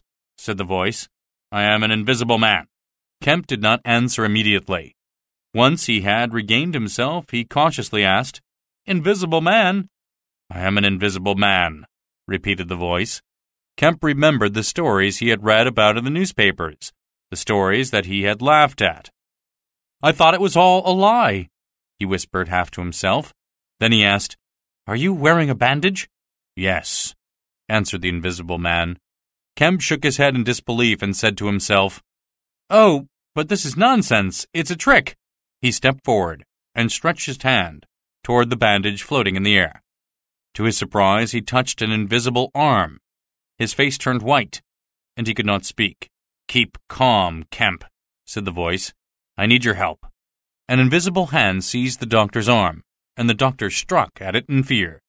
"Keep calm, Kemp," repeated the voice. However, Kemp wanted very much to be free. He fought against the invisible hand, but ended up tripping and falling onto the bed. The doctor was going to shout out for help, but the sheet flew up into his mouth, stopping any sound from coming out. He tried to kick and punch his way to freedom, but the invisible man held him down. The invisible man commanded, "Listen to me. Lie still, or you'll make me mad." Kemp continued to struggle for a few moments, but then lay still. "If you shout, I'll smash your face," warned the invisible man. Then he slowly took the sheet out of Kemp's mouth. "Listen, I am an invisible man. It is neither a trick nor magic. I really am an invisible man, and I need your help. I don't want to hurt you, but if you behave like one of those foolish villagers, I will. Don't you remember my voice, Kemp? It's Griffin, of University College." "Let me get up," said Kemp, with only a slight trembling in his voice. "I won't try to escape. Let me sit up quietly." The invisible man released him, and he sat up. "I am Griffin from University College, and I have made myself invisible. I know it sounds incredible, but I am just an ordinary man made invisible," said the voice. Desperately trying to sort out his thoughts, Kemp asked, "Griffin?" "Griffin," answered the voice. "At the university. I was a younger student than you were. Tall, pink and white face, red eyes. I won the prize for chemistry." "I'm confused," said Kemp. "What has this to do with Griffin?" "I am Griffin," said the irritated voice. "But it's horrible," said Kemp.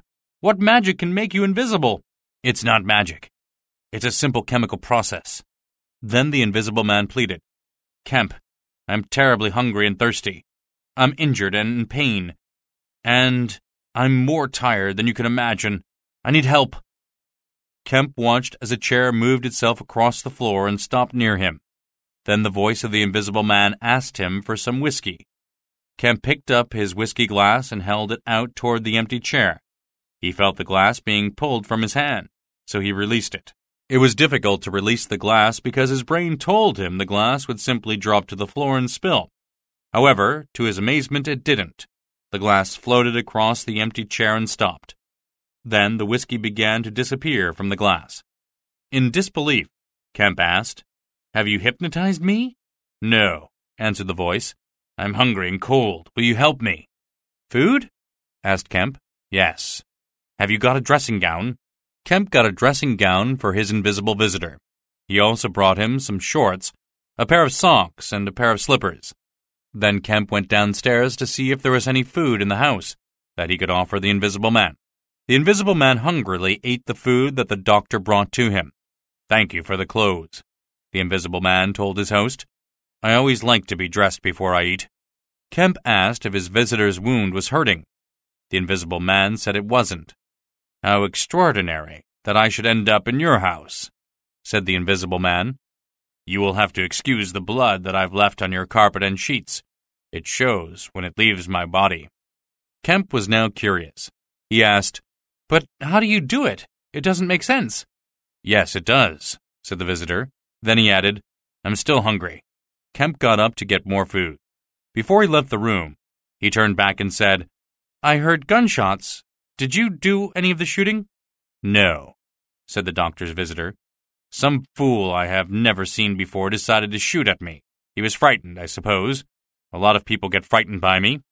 "I'll see what else there is to eat downstairs," said Kemp and left the room. When the invisible man had finished eating, He smoked a cigarette, which was strange for Kemp to watch. He also drank more whiskey. Kemp wanted to know more about how Griffin made himself invisible, but the Invisible Man did not tell the story that night. He began talking about Marvel and the shooting that the doctor had heard, but then the Invisible Man begged for a room and a bed. "I have not slept for 3 days," he groaned. "You can sleep here," offered Kemp. "How can I sleep? If I sleep, that tramp who stole my books and my money will get away," said the Invisible Man. "And," he added, looking at Kemp, "I don't like being caught." Kemp opened his eyes wide in surprise. "What a fool I am," said the Invisible Man. "Now I have to put the idea into your head."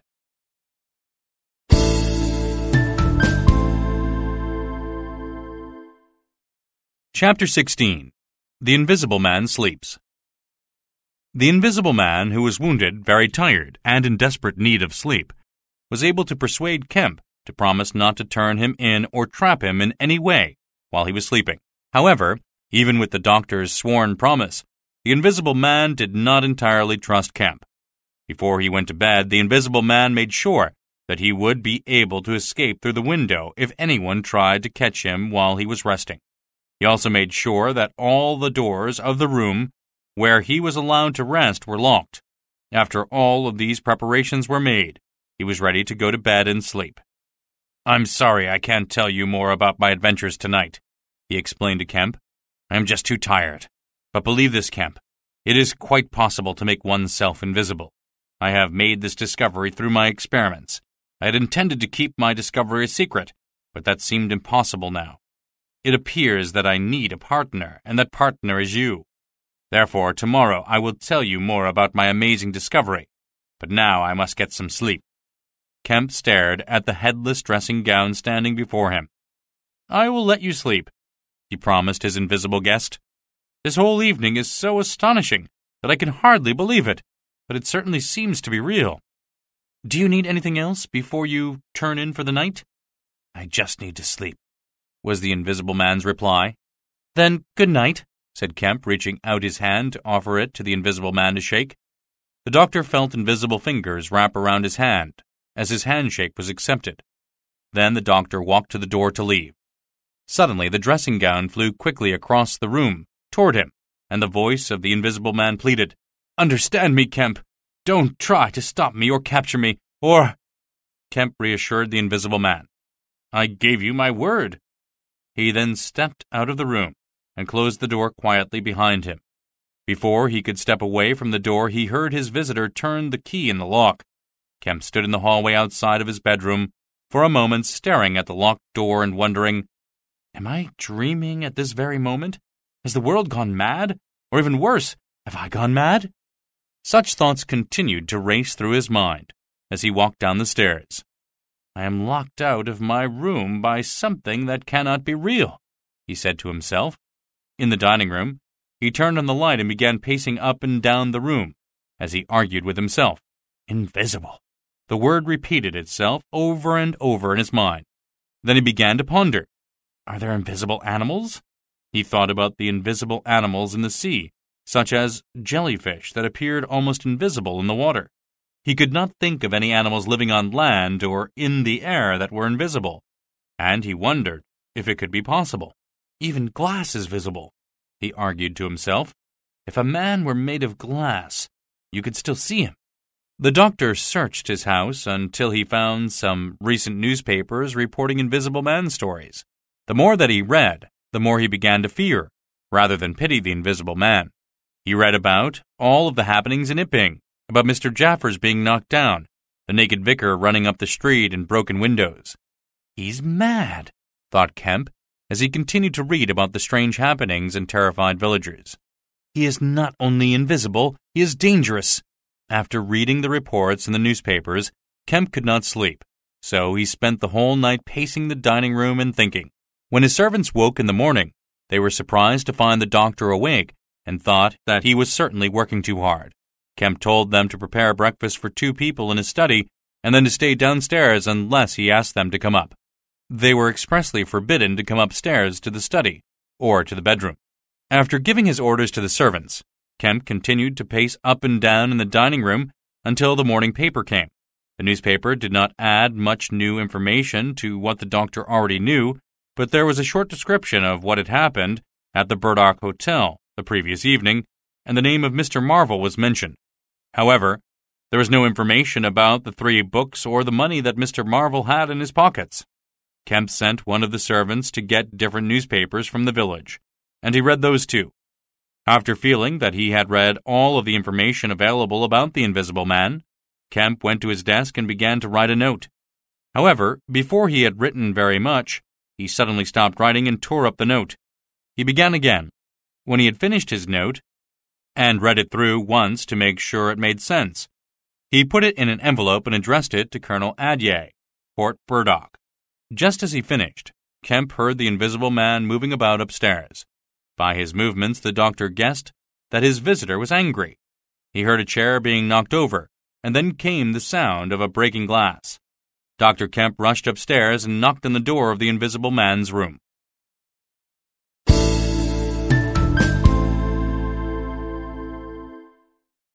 Chapter 17. The Invisible Man Explains. The door to the Invisible Man's room opened, and Kemp entered asking, "What is the matter?" "Nothing," came the answer from nowhere. "But I heard the sound of breaking glass just a moment ago." The doctor's invisible visitor simply explained, "The pain in my injured arm caused me to lose my temper for a moment, but I'm feeling better now." "You get angry rather easily," said Kemp. "I do," agreed his visitor without further comment. Kemp walked across the room and began cleaning up the broken glass. As he carefully picked up the pieces of broken glass, he told the Invisible Man, "All the facts about you are in the newspaper. I've read about everything that happened to you in Ipping and Burdock. It appears that the world knows there is an Invisible Man, but no one knows where you are at the moment." The Invisible Man swore. Kemp continued, "I suppose your situation was meant to be a secret. I don't know what your plans are, but I am prepared to help you if I can." The sheets near the edge of the bed were suddenly flattened by the Invisible Man sitting on them, but he made no reply to the doctor's kind offer. "I have asked the servants to serve breakfast to us in my study," Kemp informed his guest. He was pleased that the Invisible Man willingly followed him to the study after putting on one of Kemp's dressing gowns. As they sat down to eat, Kemp told the Invisible Man, "Before we can do anything else, I must try to understand more about your invisibility." He looked across the table to see his headless and handless dressing gown lift a napkin to wipe invisible lips. It was the strangest thing to watch at the breakfast table. The Invisible Man returned the napkin to the table as he informed the doctor, "It's really quite simple." "I'm sure it is for you," laughed Kemp. "But it does not seem a simple thing to me at all." The Invisible Man began his explanation of the process that had brought on his present condition. He told Kemp that he had stopped studying medicine and started studying physics, which had led him to focus on the fascinating field of the study of light.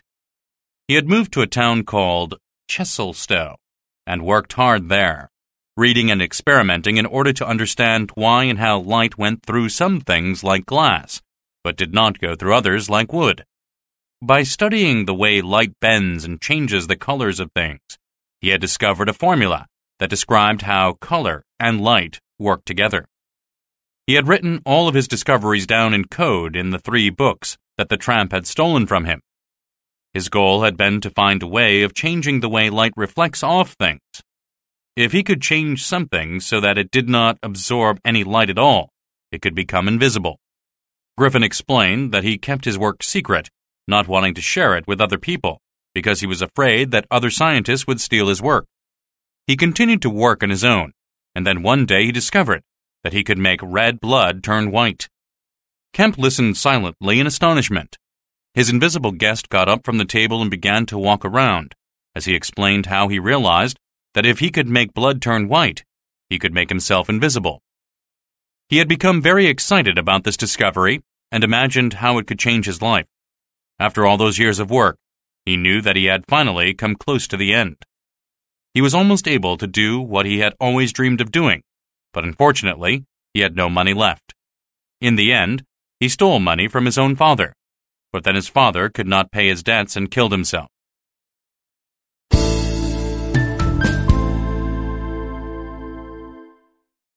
Chapter 18. A Man Becomes Invisible. After explaining how his father had killed himself, Griffin fell silent.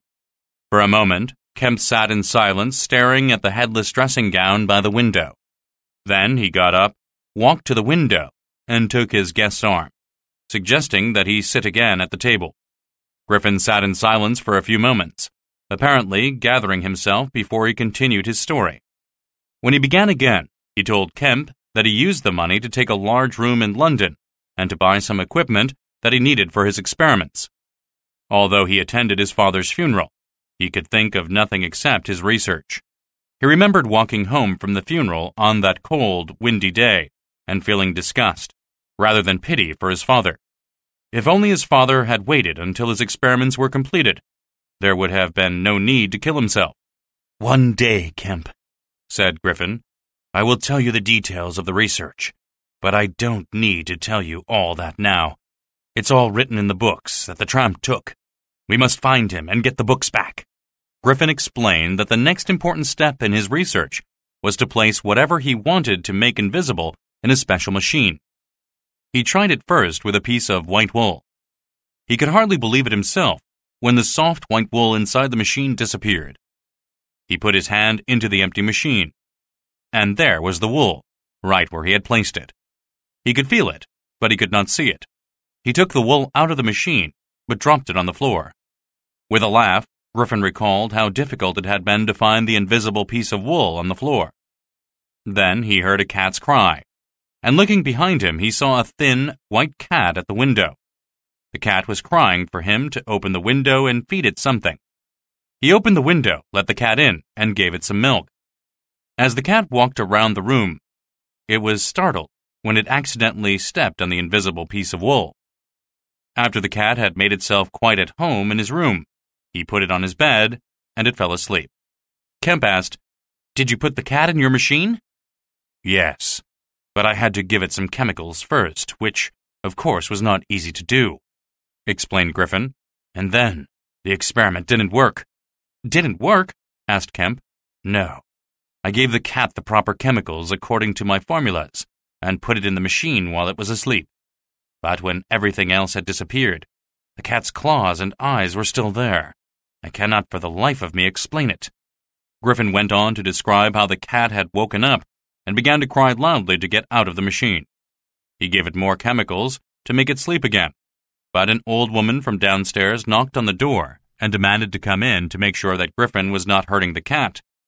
He assured the woman that everything was all right, and eventually she went away again.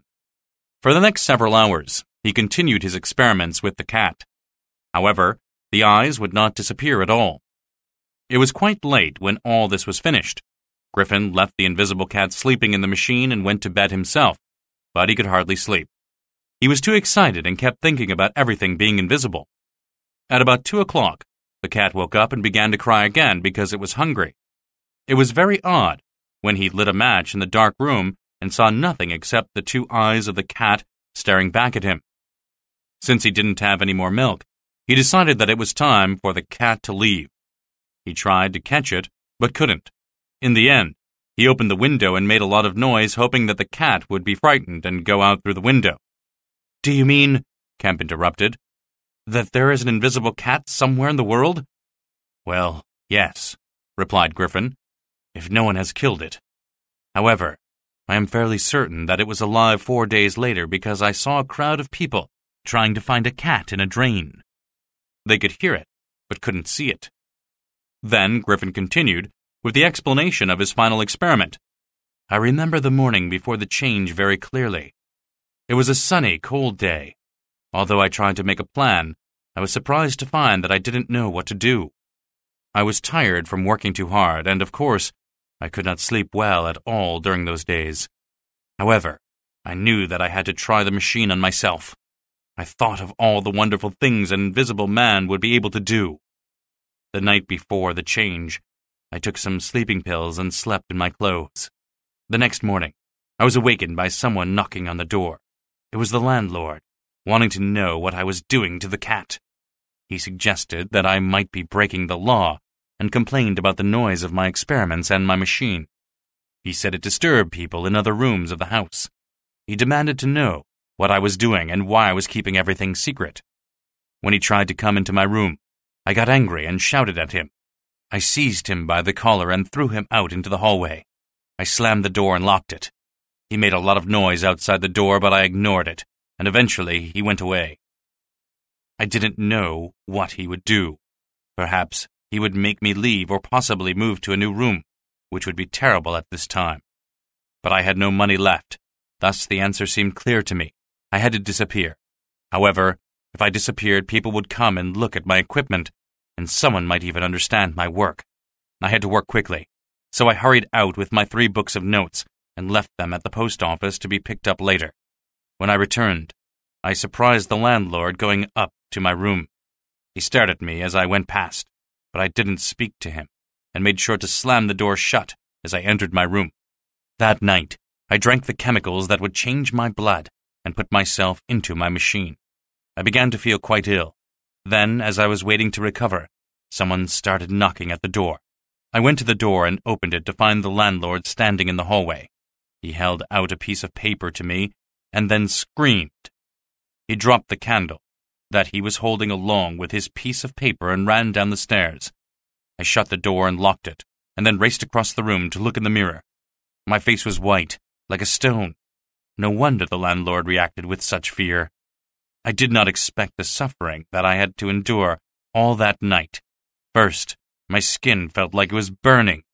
Then my whole body felt like it was on fire. In the morning, the pain was gone.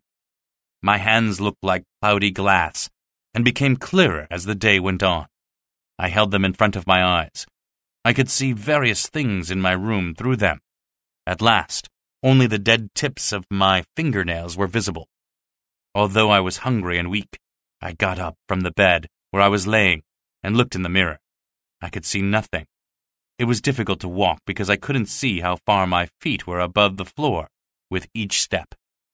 I fell asleep again and slept most of the morning. At midday, there was more knocking on the door. I woke up feeling stronger, so I went to the door to listen. I could hear people whispering out in the hallway. I began to take my machine apart and hid the parts in the cupboards around the room. After some time, the knocking started again, and I heard the landlord and 2 other people calling out to me. I answered back to them without opening the door. They started to break down the door, but they could not get in because I had bolted the door. My anger grew and grew, so I put some papers and straw in the middle of the room and turned on the gas. Unfortunately, I could not find any matches. I turned the gas off again and climbed out of the window, where I sat and watched to see what would happen. I was very cold because I was naked, but I knew they couldn't see me because I was completely invisible. The landlord and his 2 sons finally managed to break down the door, and they ran into the room followed by the old woman from downstairs. They were astonished when they found that the room was empty. One of the sons rushed immediately to the window, opened it, and looked out. He looked right through me. The others came to look, and they looked right through me as well. They looked under the bed and in the cupboards. They argued about whether they heard me answer them when they knocked, but decided it was their imagination. I began to feel quite pleased as I watched them become more and more confused. They examined my equipment and could not decide what it was for. At that point, I climbed back into the room, through the window, and broke some of the equipment. They were very frightened and could not understand how it happened. I quietly left the room through the doorway and went downstairs. I waited downstairs until they came down. They were still arguing about what had happened upstairs. I had found some matches, and I took them back upstairs to my room, where I lit the papers and straw on the floor. "You set fire to the house?" exclaimed Dr. Kemp in horror. "Yes, I did. It was the only way to make sure they could not follow me or understand my research." I then went out onto the street and realized that the world was a very different place for me now. I began to imagine all of the things I could do.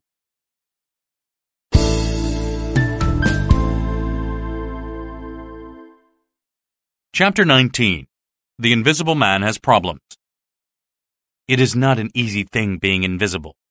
I almost fell as I went downstairs because I could not see my feet. Being invisible, I had to learn to walk without looking down. It was also difficult to reach out and take hold of things like doorknobs. However, when I got outside, I began to feel better as I imagined the types of tricks I could play on people now that I was invisible.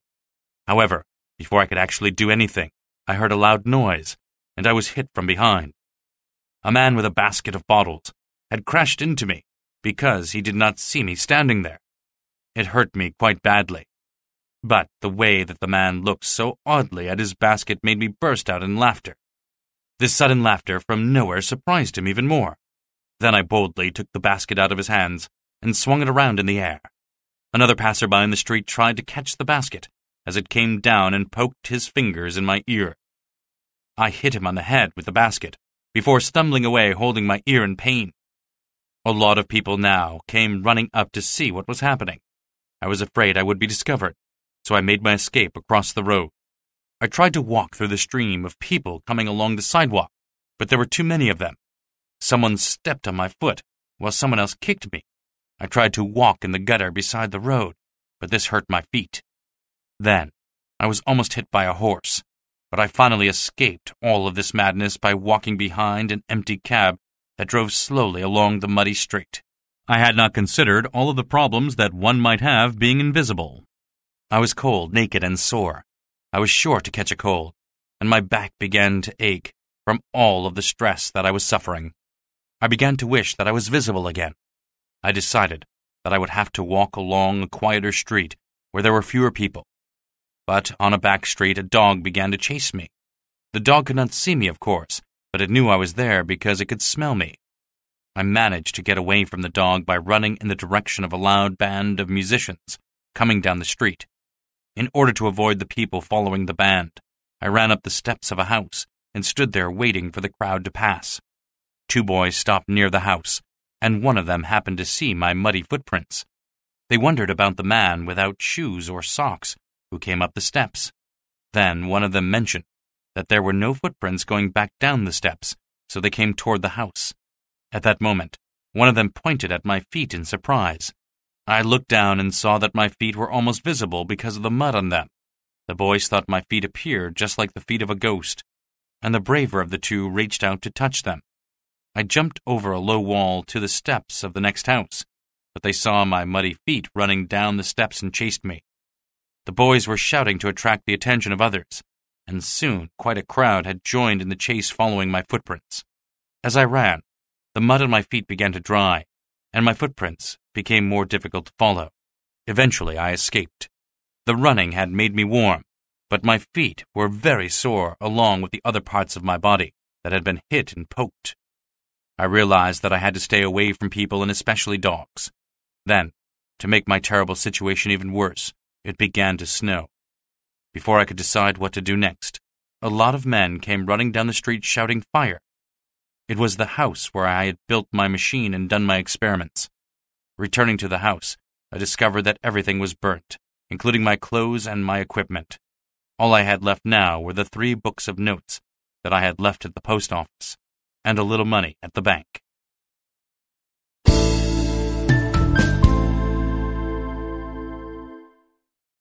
Chapter 20.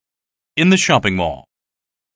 I knew that the snow was going to be a problem for me, because it would reveal me as it fell on me. I was tired, cold, injured, sore, and very unhappy. I had no one to help me, no equipment, nowhere to live, no food, and no clothes. The first thing I had to do, however, was to get out of the snow and make myself warm. But where could I go? All the houses around me were locked, and their windows were shut against the cold and snow. Then an idea came to me. I knew there was a large store near that area where one could buy anything and everything. The store, called Omniums, if you know it, sells meat, clothes, furniture, jewelry, vegetables, fruit, bread, and almost anything else you can imagine. I carefully but quickly made my way to the store, and then managed to sneak in as a man held the door open for another customer. I wandered around the various departments, looking at the things to buy, but I was careful not to bump into the shoppers and give myself away. There were quite a number of people in the store, which made me a bit nervous. Finally, I found a department selling beds on the second floor. This looked like a good place to rest, because there was not many people in the department, and it was quite warm. In one of the back corners, I sat on the floor beside one of the beds and made myself as comfortable as I could. I waited there for the store's closing time. I kept careful watch on the few people who visited the shop and on the salespeople. My plan was to wait until the entire store was closed, and then go and find some food and clothes. I would spend the night sleeping on one of the beds. If I could find the right clothes, I could get out in the morning before anyone saw me and get my books from the post office. Then I would get my money from the bank and find a place to stay, where I could then make more plans about how to use my invisibility. Closing time came quickly enough, and the salespeople began to show the last customers toward the exits. When the whole store was closed and empty, I left the bed department and walked around all alone. That night, I acquired a new pair of gloves and socks, a pair of trousers and a jacket. The last things I found were a good coat and a hat. I began to feel like a real person again. My next thought was food. Inside a small coffee shop within the store, I found a coffee pot with some cold coffee in it. I was able to heat up the coffee again, and I ate some bread, cakes, and cold meats. In the toy department of Omniums, I found a false nose that I decided would be useful to me. I thought I also needed a wig and perhaps a mask, but I couldn't find these anywhere in the store. Finally, I went back to the bed department and made a warm place for myself on one of the beds. As I mentioned before, my plan was to get out in the morning before anyone saw me and buy some glasses with some of the money I had found in the store. Then my disguise would be complete. I fell asleep and dreamed about my landlord and his 2 sons and the old woman. Then I dreamed about my father's funeral. As they were putting his coffin in the grave, the men at the funeral wanted to put me in the grave with him. I struggled to escape, but they pushed me into the grave and began to fill it up. I could hear the soil hitting the top of the coffin. Then suddenly I woke up. I sat up on the bed and tried to remember where I was. It was early morning, and the morning light was just beginning to come in through the store's windows. I heard voices and conversation and saw 2 men approaching the department where I was sleeping. I got to my feet and looked for a place to hide, but the men heard me get up from the bed. I was wearing the clothes I had taken, so they saw me easily enough. They called out to me, and I ran from the department. As I came around a corner, I crashed into a young salesperson and knocked him over. I kept running, and then jumped behind a counter and lay flat. I heard feet rushing past and people shouting and telling others that there was a thief in the store. I was very frightened, but I did not even consider taking off my clothes and escaping with my invisibility. My plan was to escape with the clothes. I needed them. Then someone saw me laying behind the counter and called out. I jumped up and hit the young man with a chair and ran up the stairs. I hit another salesperson with a pot and rolled a lot of pots down the stairs. The pots made a terrific noise and attracted the attention of many others in the store. I ran past the coffee shop, and the salesperson there began to chase me as well. I rushed around a corner and hid behind another counter. As the coffee shop salesperson came around the corner, I hit him and began to take off my clothes as quickly as I could. I heard more salespeople coming closer, so I had to run off with only half my clothes on. I went back to the bed department and got between some large cupboards, where I took off the remainder of my clothes. After moving to another hiding place, I watched as they found the clothes. Now a police officer was with them, and they all looked everywhere for me, but could not find me. Losing the clothes was a terrible blow for me. I went back to the coffee shop and drank some milk I found there. Then I sat down in a warm place to think about what I would do next. 2 salespeople came into the coffee shop and started talking about what had happened in the store that morning. I did not pay much attention to them, as I was busy wondering how I could get some clothes out of the store, but I could see no way to do it. At about 11 o'clock, I left Omniums and went back onto the street. I had no idea what to do next.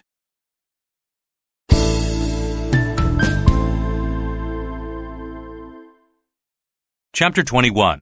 The Invisible Man Gets Dressed. I was now beginning to understand just how bad my situation truly was, continued the Invisible Man. I had no place to stay, and wearing clothes destroyed my advantage of being invisible. Not only that, but my appearance made me seem a strange and terrible creature when dressed. In addition, I had to be careful about eating because the food took some time to become part of my body and made me visible in an unpleasant way. This remark seemed to interest Kemp, as he nodded, saying, "I never thought of that." "Nor did I," said Griffin, "and even the weather, such as snow, presented another danger for me. I could not go out in the snow, or the rain, or the fog. I had to avoid getting my feet or any other parts of my body dirty. Being invisible was actually much more difficult than I had imagined it would be.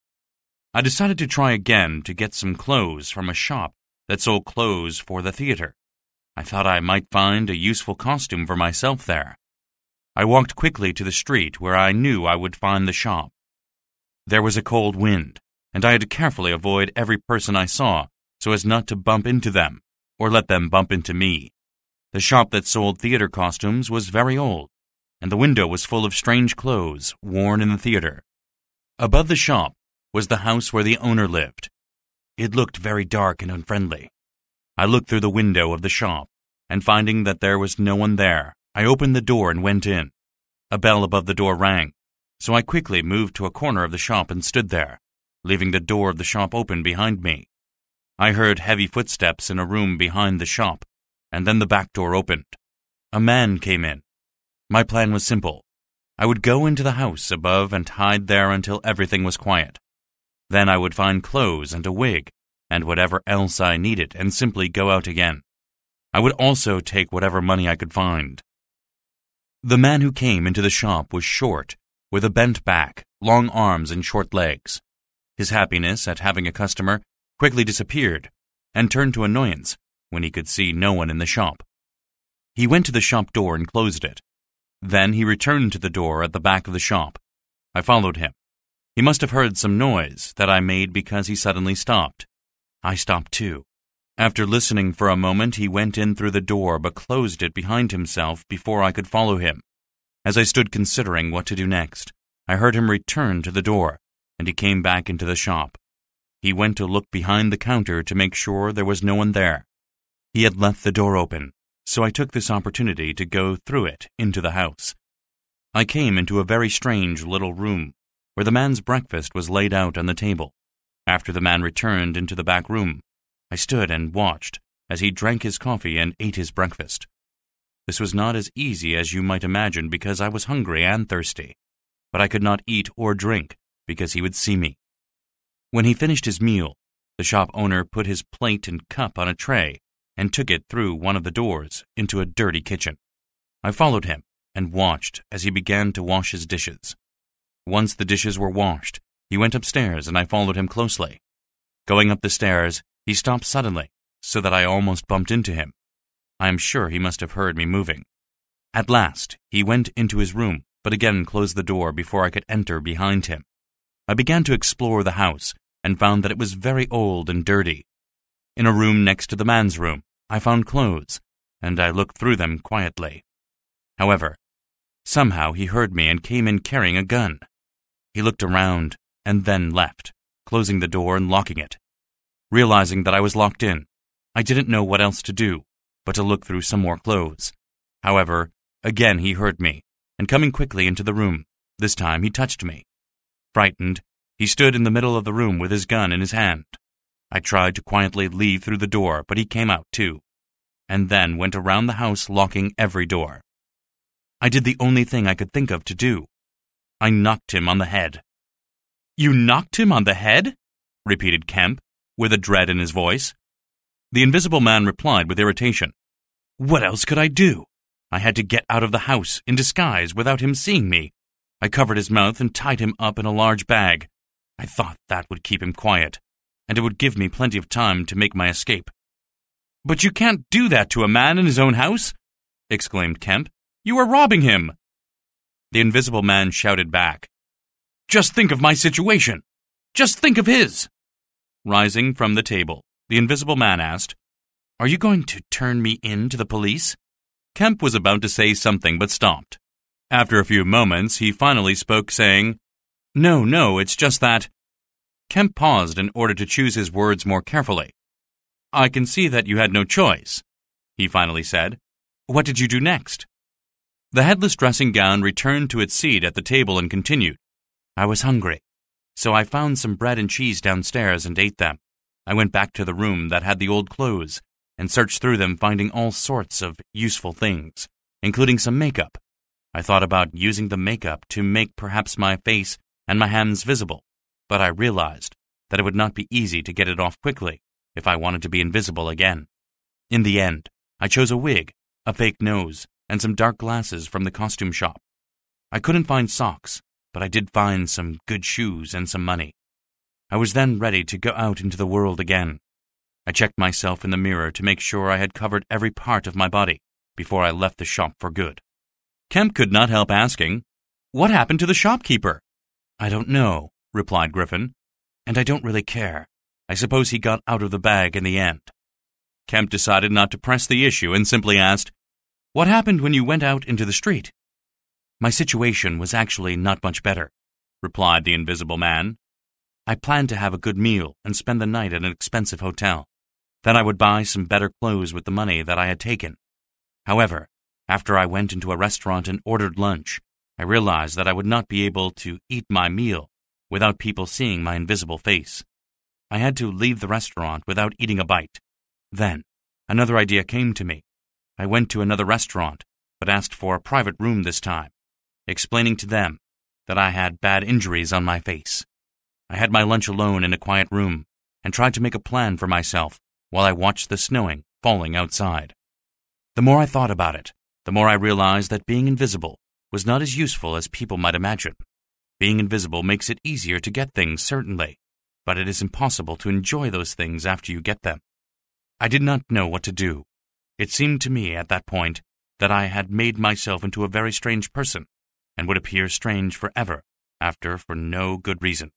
The Invisible Man stopped speaking for a moment. Kemp tried to encourage his guest to keep talking. He asked, "Why did you go to Ipping?" "I went there to work," the Invisible Man answered. "I had one hope left. I wanted to find a way to make myself visible again. Then, after I had finished doing everything I wanted to do while invisible, I would make myself visible again, and that is actually why I have come here to talk to you." "Did you go straight to Ipping?" asked Kemp. "Yes," replied the Invisible Man. "I only had to get my books from the post office and buy some clothes and chemicals. Then I went to Ipping and began to work. I will show you what I have been working on as soon as we get my books back from the tramp." "Are all the things in the newspaper true?" "Well, I was quite angry," replied the Invisible Man. Kemp waited for his guest to explain more, but Griffin would say nothing more about the newspaper reports.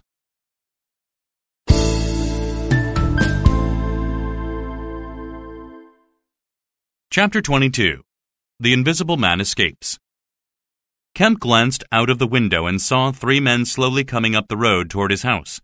The doctor moved closer to his guest to prevent him from seeing the men outside the window. Kemp then asked the Invisible Man, "What is it that you're planning to do now?" "I was going to leave the country," explained Griffin. "Perhaps going to live in Spain or Africa, where it is always warm, and I could always be invisible. I only needed to have my books and money sent there, and then I could sneak onto a ship and be away from this cold, terrible country. But that all has changed since the tramp stole my books.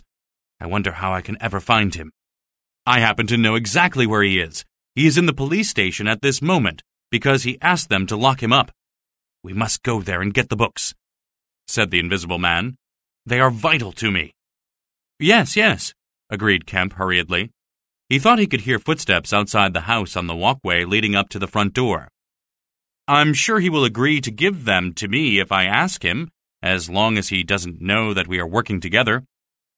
"Coming into your house has certainly been a stroke of luck for me," said Griffin. "You understand that there are still great things that we can do together." Then, perhaps sensing some danger, the Invisible Man suddenly asked suspiciously, "Have you told anyone I am here?" "No," lied Kemp. The headless dressing-gown got up and began to pace up and down the study, thinking aloud to himself. "I made a mistake in trying to do this alone," he said. "Looking back now, I can see that it was a big mistake. I need a partner who will allow me to sleep and eat and rest when I need to. Then anything and everything becomes possible. Being invisible makes so many opportunities possible for us, but especially it opens the opportunity for killing without fear. I can approach any person without them seeing me, and it doesn't matter what weapon they have. I can easily kill them and escape." Kemp thought he heard people moving about downstairs. "We must kill," announced the Invisible Man. The Invisible Man's words startled Kemp into asking, "Why must we kill?" Griffin simply answered, "So that people know that there is an invisible man, and that they must do as he tells them." Kemp distinctly heard the front door open and close. Griffin heard the door as well, and suddenly asked, "What was that noise downstairs?" "I didn't hear anything," Kemp boldly lied. Then he began speaking loudly for the benefit of anyone in the hallway who might be able to hear him. "Listen to me, Griffin. I don't agree with all this nonsense about killing people. How can you or I ever be happy by taking on the whole world this way?" The Invisible Man interrupted the doctor by announcing, "I hear footsteps coming up the stairs." "Nonsense," said Kemp. "I will just have to see for myself," said the Invisible Man as he walked toward the door. Dr. Kemp raced to catch hold of the headless dressing gown moving toward the door. "Traitor!" shouted Griffin as he quickly began to remove his dressing gown and bandage. Kemp managed to get outside the door before Griffin had finished undressing, and the doctor closed it behind himself. He was going to lock the door, but before he could get the key into the lock, he dropped it. Griffin tried to pull the door open from the inside while Kemp held it closed from the outside. However, Griffin was stronger and pulled open the door. The Invisible Man knocked Kemp across the hallway. Outside the room, the Invisible Man confronted Colonel Adier on the stairs with 2 police officers. Adier watched in amazement as Kemp fell down, got up, and fell down again. Suddenly, the colonel was struck by something he could not see, and he fell backward down the stairs. As he lay at the foot of the stairs, he felt a heavy man's step on his back, and then heard the front door open and close. It took several moments before Adier could get to his feet, and after he did, he looked up the stairs to see Kemp coming down toward him. Kemp's mouth was bleeding. "He's gone," said Kemp. Kemp tried to explain what happened, but of course Colonel Adier found it difficult to understand. He could still feel the place on his back where someone had stepped on him. However, so he knew that Kemp was serious. This was certainly not the doctor's imagination. "He is mad," exclaimed Kemp. "He thinks only of his own advantage and killing people to get what he wants." "We must catch him," agreed Colonel Adier. "But how?" Kemp suggested, "Get every police officer in the area to help us search for him, so that we can stop him before he leaves the area. If he gets away, he could go anywhere. We will have to ask the army to help us as well. But at least we have one advantage on our side. The only thing that will keep him here is the 3 books of notes that the tramp in your police station has stolen from him." Colonel Adier shook his head as he informed the doctor. "But he says he doesn't have them." "That doesn't actually matter," Kemp told Colonel Adier. "The Invisible Man thinks that he has them, and that is the only thing that matters. We must keep up the search for him day and night so that he doesn't get the chance to either eat or sleep. Lock up all the food so that he has to break in to steal it. Everybody must be told to go out and hunt for him. I don't like to think about what a disaster it will be if we don't catch him." "We must start immediately," agreed Adier. "I will talk to the railway officers and the army. Let's go." As Adier led the way out of the house, he asked Kemp, "What else can you think of to do, Kemp?" Remembering the story that the Invisible Man had told him, Kemp suggested, "Dogs. Get dogs. They can't see him, but they can smell him." Colonel Adier thought about this and then informed the doctor. "There is a man near Halstead who has bloodhounds. They have very good noses and can smell people from a long way away." "Excellent," said Kemp. "Oh, and remember," he added, "keep out of sight anything that he could use as a weapon. Although he can't carry them around, he could seize a weapon that someone is holding and use it."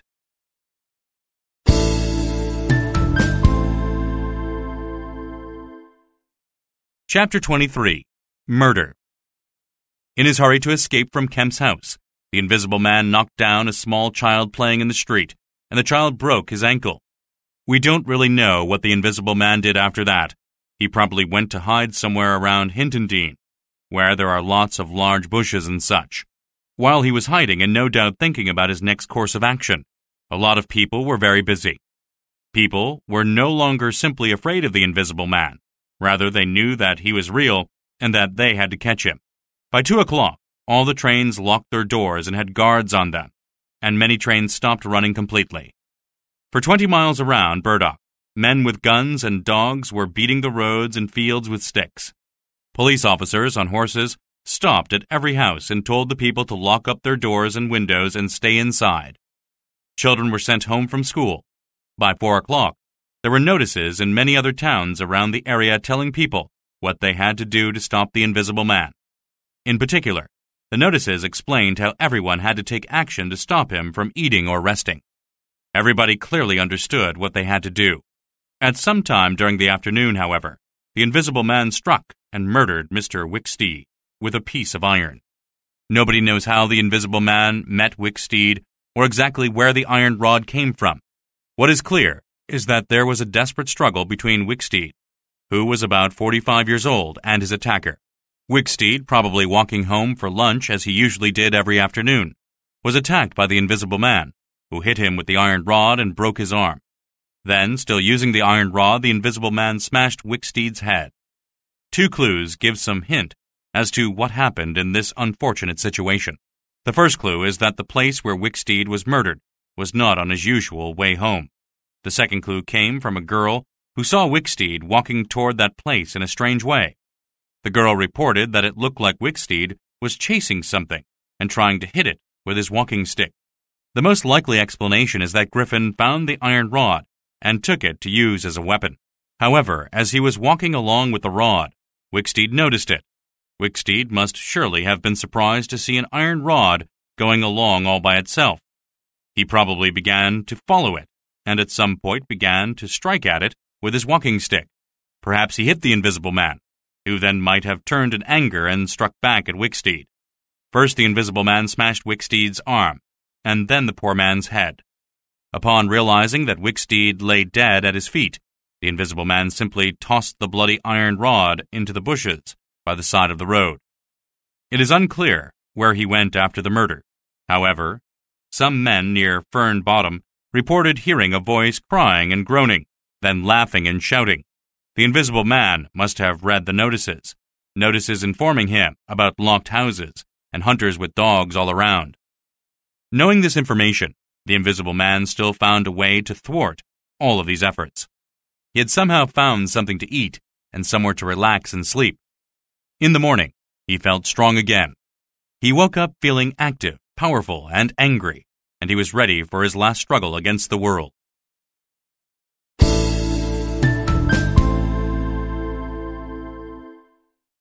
Chapter 24. Dr. Kemp at Home.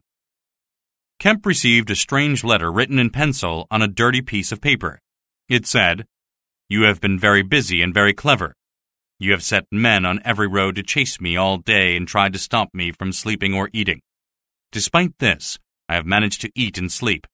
Now the game between us can truly begin. Tell the police colonel and everybody else that Burdock is now mine. Now begins the age of the Invisible Man, and the people of Burdock must do as I say. Today there will be one execution, so that people will know I have power. The first victim to be executed will be a man named Kemp. He will certainly die today. He can run, he can hide, he can put guards around him, but he will die. Do not help him, my people, or you will die too. Today, Kemp will die." Kemp read the letter twice before whispering to himself, "This is not a joke. He means it." Pushing aside his lunch, the doctor rang for the housekeeper and told her to go around the house immediately and make sure all the windows and doors were locked. He also gave orders that she should close and lock the shutters. Next, the doctor took a gun from a locked drawer in his bedroom and put it into the pocket of his jacket. He wrote some notes, including one for Colonel Adye, and gave them to a servant girl to deliver. He gave her special instructions for leaving the house so that the Invisible Man could not get in when she went out. He assured the frightened girl that she was not in danger. Then the doctor sat back down at the table and began to eat his lunch again. "We will catch him," he said to himself. "I am the bait." After lunch, Kemp went upstairs and shut every window in the house. "It is a game," he thought, as he went from room to room, but I will win it. In this game, it is Griffin against the world." Finally, Kemp stood near the window in his room, looking out at the side of the hill. It was warm, but the doctor wished that it would suddenly turn cold and begin to snow. He wondered if the Invisible Man really did sleep last night, then realized with a chill that Griffin might be watching him as he stood there. As he moved closer to the window to search the side of the hill for any movement, he heard something hit the wall above the window. He moved back quickly away from the window. Several minutes later, Dr. Kemp heard the front doorbell ring, and he hurried downstairs to answer it. He opened the door very carefully, and to his great relief found Colonel Adye standing outside. "Your servant girl has been attacked," Adye told him. "What?" exclaimed Kemp. "She says you gave her a note, but something invisible took it from her. Let me in." Kemp opened the door just wide enough to let Colonel Adye in. Then he quickly closed and locked the door again. "Your servant is down at the police station," Colonel Adye explained. "She's terribly frightened about what has happened." "What did that note you gave her say?" Kemp told Colonel Adye that the note suggested a trap that would catch the Invisible Man. He was angry with himself for giving it to the servant girl, which allowed the plans for the trap to fall into the hands of the Invisible Man.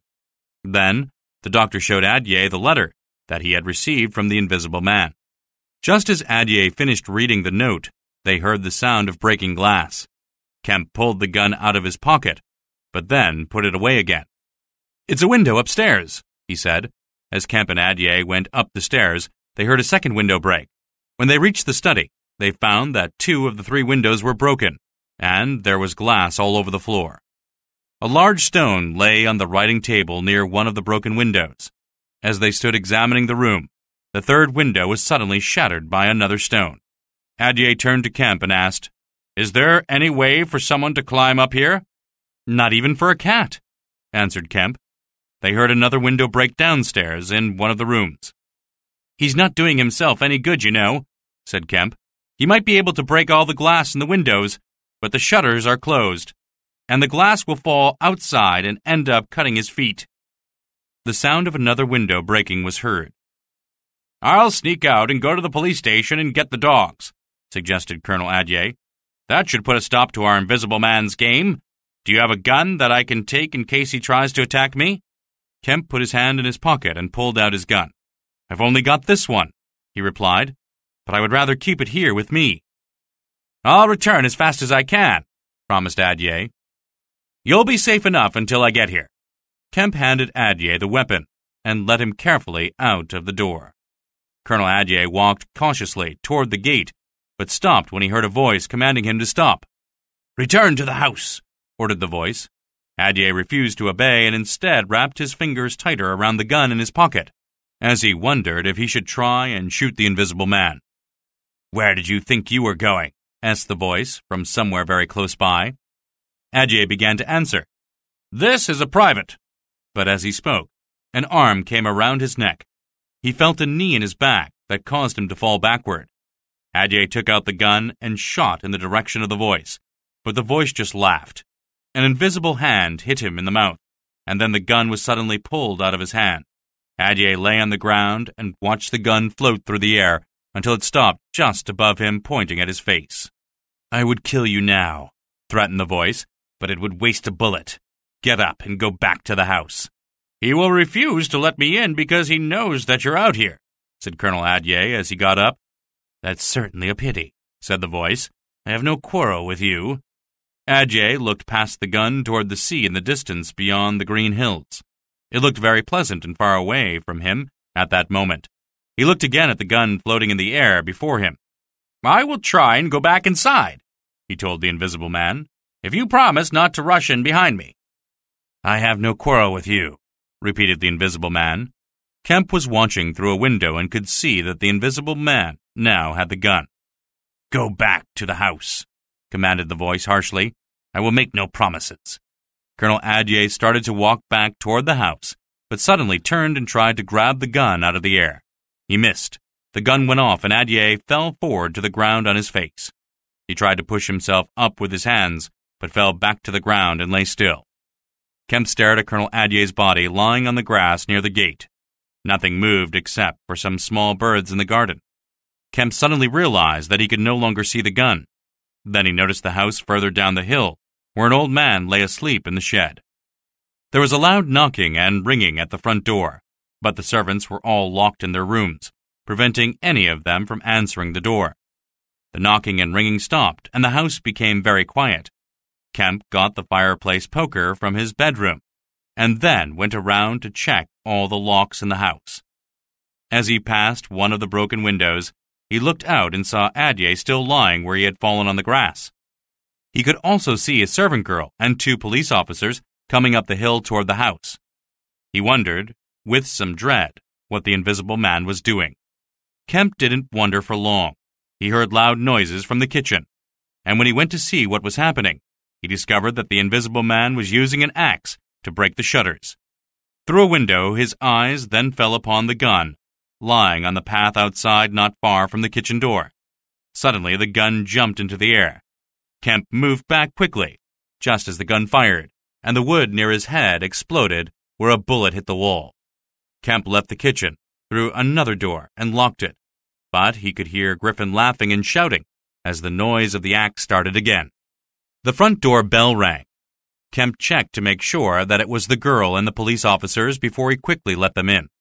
The 3 of them fell into the house, and Kemp slammed the door shut and locked it again. "What is that noise?" asked one of the police officers, half shouting over the noise from the kitchen. "He's breaking the kitchen shutters to get in," replied Kemp. Suddenly, a loud crash was heard as the invisible man finally broke in. Kemp and his 3 guests all rushed into the dining room where Kemp gave each of the police officers a poker, and they took up positions around the dining room door. The dining room door slowly opened, and Kemp and the 2 police officers struck at the gun with their pokers as the gun came through the door. The gun went off before it was knocked to the ground by a poker. The servant girl screamed, and the axe that was still held by the invisible man floated back into the hall on the other side of the dining room door. The 3 men could hear the invisible man breathing heavily. "Keep away," called the invisible man to the police officers. "I want Kemp." "We want you," called back one of the police officers as he and his partner moved into the hall.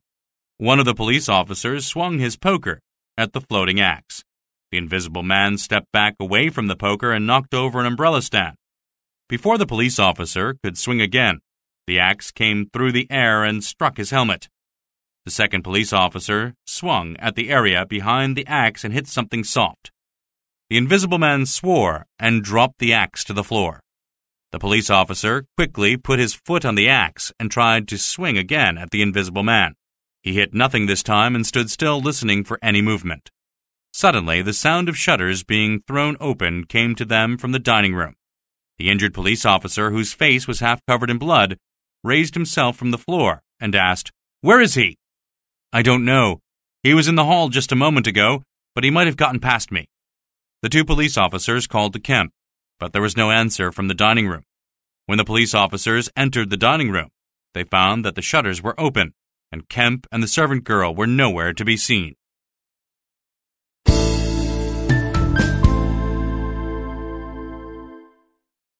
Chapter 25. Hunting Dr. Kemp.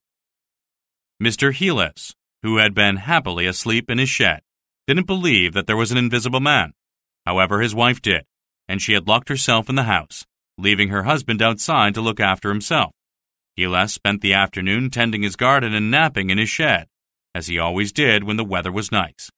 He didn't wake up when the invisible man was breaking all of Kemp's windows, but he did wake up after that and looked at the house. He could hardly believe what he saw. Every window in the house was broken, but the shutters were all closed up tight. As he stared in amazement at his neighbor's house, he saw the dining room shutters open and a servant girl climb out, followed closely by Kemp. The girl hid herself in the garden, but Kemp ran toward Heelas's shed as fast as he could. That was the moment that Heelas suddenly believed in the invisible man. He ran to his house and demanded that his wife let him in. Once inside, he made sure all the doors and windows were securely locked. Kemp appeared at one of the windows and began knocking loudly. "I'm sorry," yelled Heelas through the closed window to his neighbor. "You can't come in here." Kemp continued knocking, but quickly became convinced that Mr. and Mrs. Heelas were not going to help him. He left the house and ran as fast as he could for the road. As he watched Kemp running away, Gillis saw his vegetable garden being trampled by invisible feet. In terror, he ran upstairs to hide. Kemp ran down the hill, looking for the roughest parts of the road that would slow down the invisible bare feet that followed him. It was a long way down to the village, and every house along the road was shut up and locked against the invisible man. As he neared the village, Kemp caught sight of a tram near the hotel and several people out on the street. Beyond the hotel was the police station. Someone noticed Kemp running toward the village, and the man shouted and began to run in the opposite direction. One of the workers at the hotel began locking the hotel's doors. Kemp thought about jumping onto the tram and closing the doors, but then he decided a better idea would be to run to the police station. He passed by the hotel without slowing down a bit, jumped over a drain where workers were busy fixing something, and turned into a side street. Over his own breathing, he could hear the invisible man behind him and ran faster. He ran back into the main road and saw lots of people running around. To his surprise, he realized they were not running away but trying to catch or hit the invisible man. One of the workers from the drain was waving a heavy tool around in every direction. Kemp stopped and shouted as loud as he could, "He's not far away!" At that moment, Kemp was hit under the ear and almost fell to the ground. He struck at the air, but was hit again, this time under the jaw, and he fell on the ground. The doctor felt a knee in his stomach, and then warm invisible hands closed around his throat. Kemp seized one of the arms attached to the invisible hands, and by chance, he happened to grab the arm injured by one of the pokers. Kemp heard the invisible man cry out in pain, and the grip on his throat became a bit looser. The worker ran up, waving the heavy tool he was carrying, and he hit something soft and invisible. Kemp felt something wet fall on his face, as the hands let go of his throat entirely. The doctor did not let his invisible attacker escape, however. After struggling for a few moments with the invisible man, Kemp got on top of him and held him down. "I've got him!" the doctor yelled to those around him. "Hold his feet!" The invisible man tried to stand up but was knocked down again. People began punching and kicking him until he cried out for mercy in a weak voice. A police officer held the invisible man to the ground while Kemp felt Griffin's bloody face. The invisible man lay very still. Kemp felt his chest and realized that he was not breathing. An old woman suddenly pointed and shouted, "Look!" The gathered crowd could see a hand slowly becoming visible. They could see the veins and then the bones of the hand appearing out of thin air. The police officer noticed that the feet were also becoming visible, and after a few more moments, his whole body became visible. The body on the ground looked like glass at first, and then changed to a normal body. When the invisible man's face became visible, it looked so angry that people were afraid of it. "Cover it up!" someone from the crowd cried. One of the workers from the hotel brought a blanket and covered him, and then several men helped carry the body into the hotel. There, in one of the hotel's empty rooms, the first man to make himself invisible ended his strange and terrible life. This is the end of the strange story of the invisible man. However, if you want to know more about it, you should go to a small hotel near Port Stowe and talk to the landlord there. The name of the hotel is The Invisible Man, and the landlord is a short, fat man with a large face and a large nose. If you order some beer and have a drink with the landlord, he will tell you what happened to him after the death of the invisible man. The lawyers tried to take the money he had, but they could not prove whose money it was, so he was allowed to keep it. If you ask him about the 3 books, he will tell you that he doesn't have them. No doubt he will say something like, "The invisible man took them and hid them. I don't know why people think I have them." Every Sunday morning, however, he locks the hotel, takes a glass of beer into the parlor and unlocks a cupboard. He takes a box from the cupboard, unlocks it, takes out 3 old books, and puts them on the table. Some of the pages are damaged by water because the books once fell into a ditch. Sitting there locked in the parlor, the landlord smokes a pipe and tries to read one of the books. He understands nothing in it, but every Sunday he continues to try. "Such secrets," he exclaims as he puzzles over the writing in the books. "When I can understand this, I will make myself invisible. I won't do such things as he did, but I will—" And he dreams. Dr. Kemp has often tried to trick the hotel's landlord into telling the truth about those books, but the landlord will more than likely keep them a secret until he dies.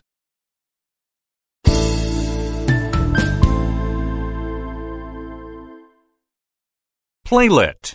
The stranger shows himself. Mrs. Hall is working in the bar of the hotel. The invisible man enters. Mrs. Hall. Yes, sir? Why did I get no breakfast? Why don't you answer when I ring the bell? Why don't you bring me some food? Do you think I live without eating? You have a lot of questions. I only have one. Why isn't my bill paid? That's what I want to know. I told you 3 days ago that I am expecting some money soon. And I told you 3 days ago that I would not wait. I won't give you breakfast until you pay the bill. You stupid, ugly... Please do not swear. I told you that the money has not come yet. However, I think I have some money in my pocket. 3 days ago you said you didn't have any money at all. Well, I found some. I wonder where you found it. What do you mean? Only that I wonder where you found it. Before I give you breakfast, I want you to explain a few things that I don't understand. Nobody else understands them either. What did you do to my chair? How did you get into your room without using the door? Everybody uses doors here, but you didn't. How did you get in? You don't understand who I am or what I am. I will show you. The invisible man puts his hand to his face and gives Mrs. Hall his false nose. Mrs. Hall looks at it and screams. She drops it and runs out. The invisible man goes behind the bar. He picks up some bread and starts eating it. Mr. Hall enters with Jaffers. Do your duty, Jaffers. That's him. What's this? I am going to arrest you. It is my duty. Mr. Jaffers walks toward the invisible man. Keep away!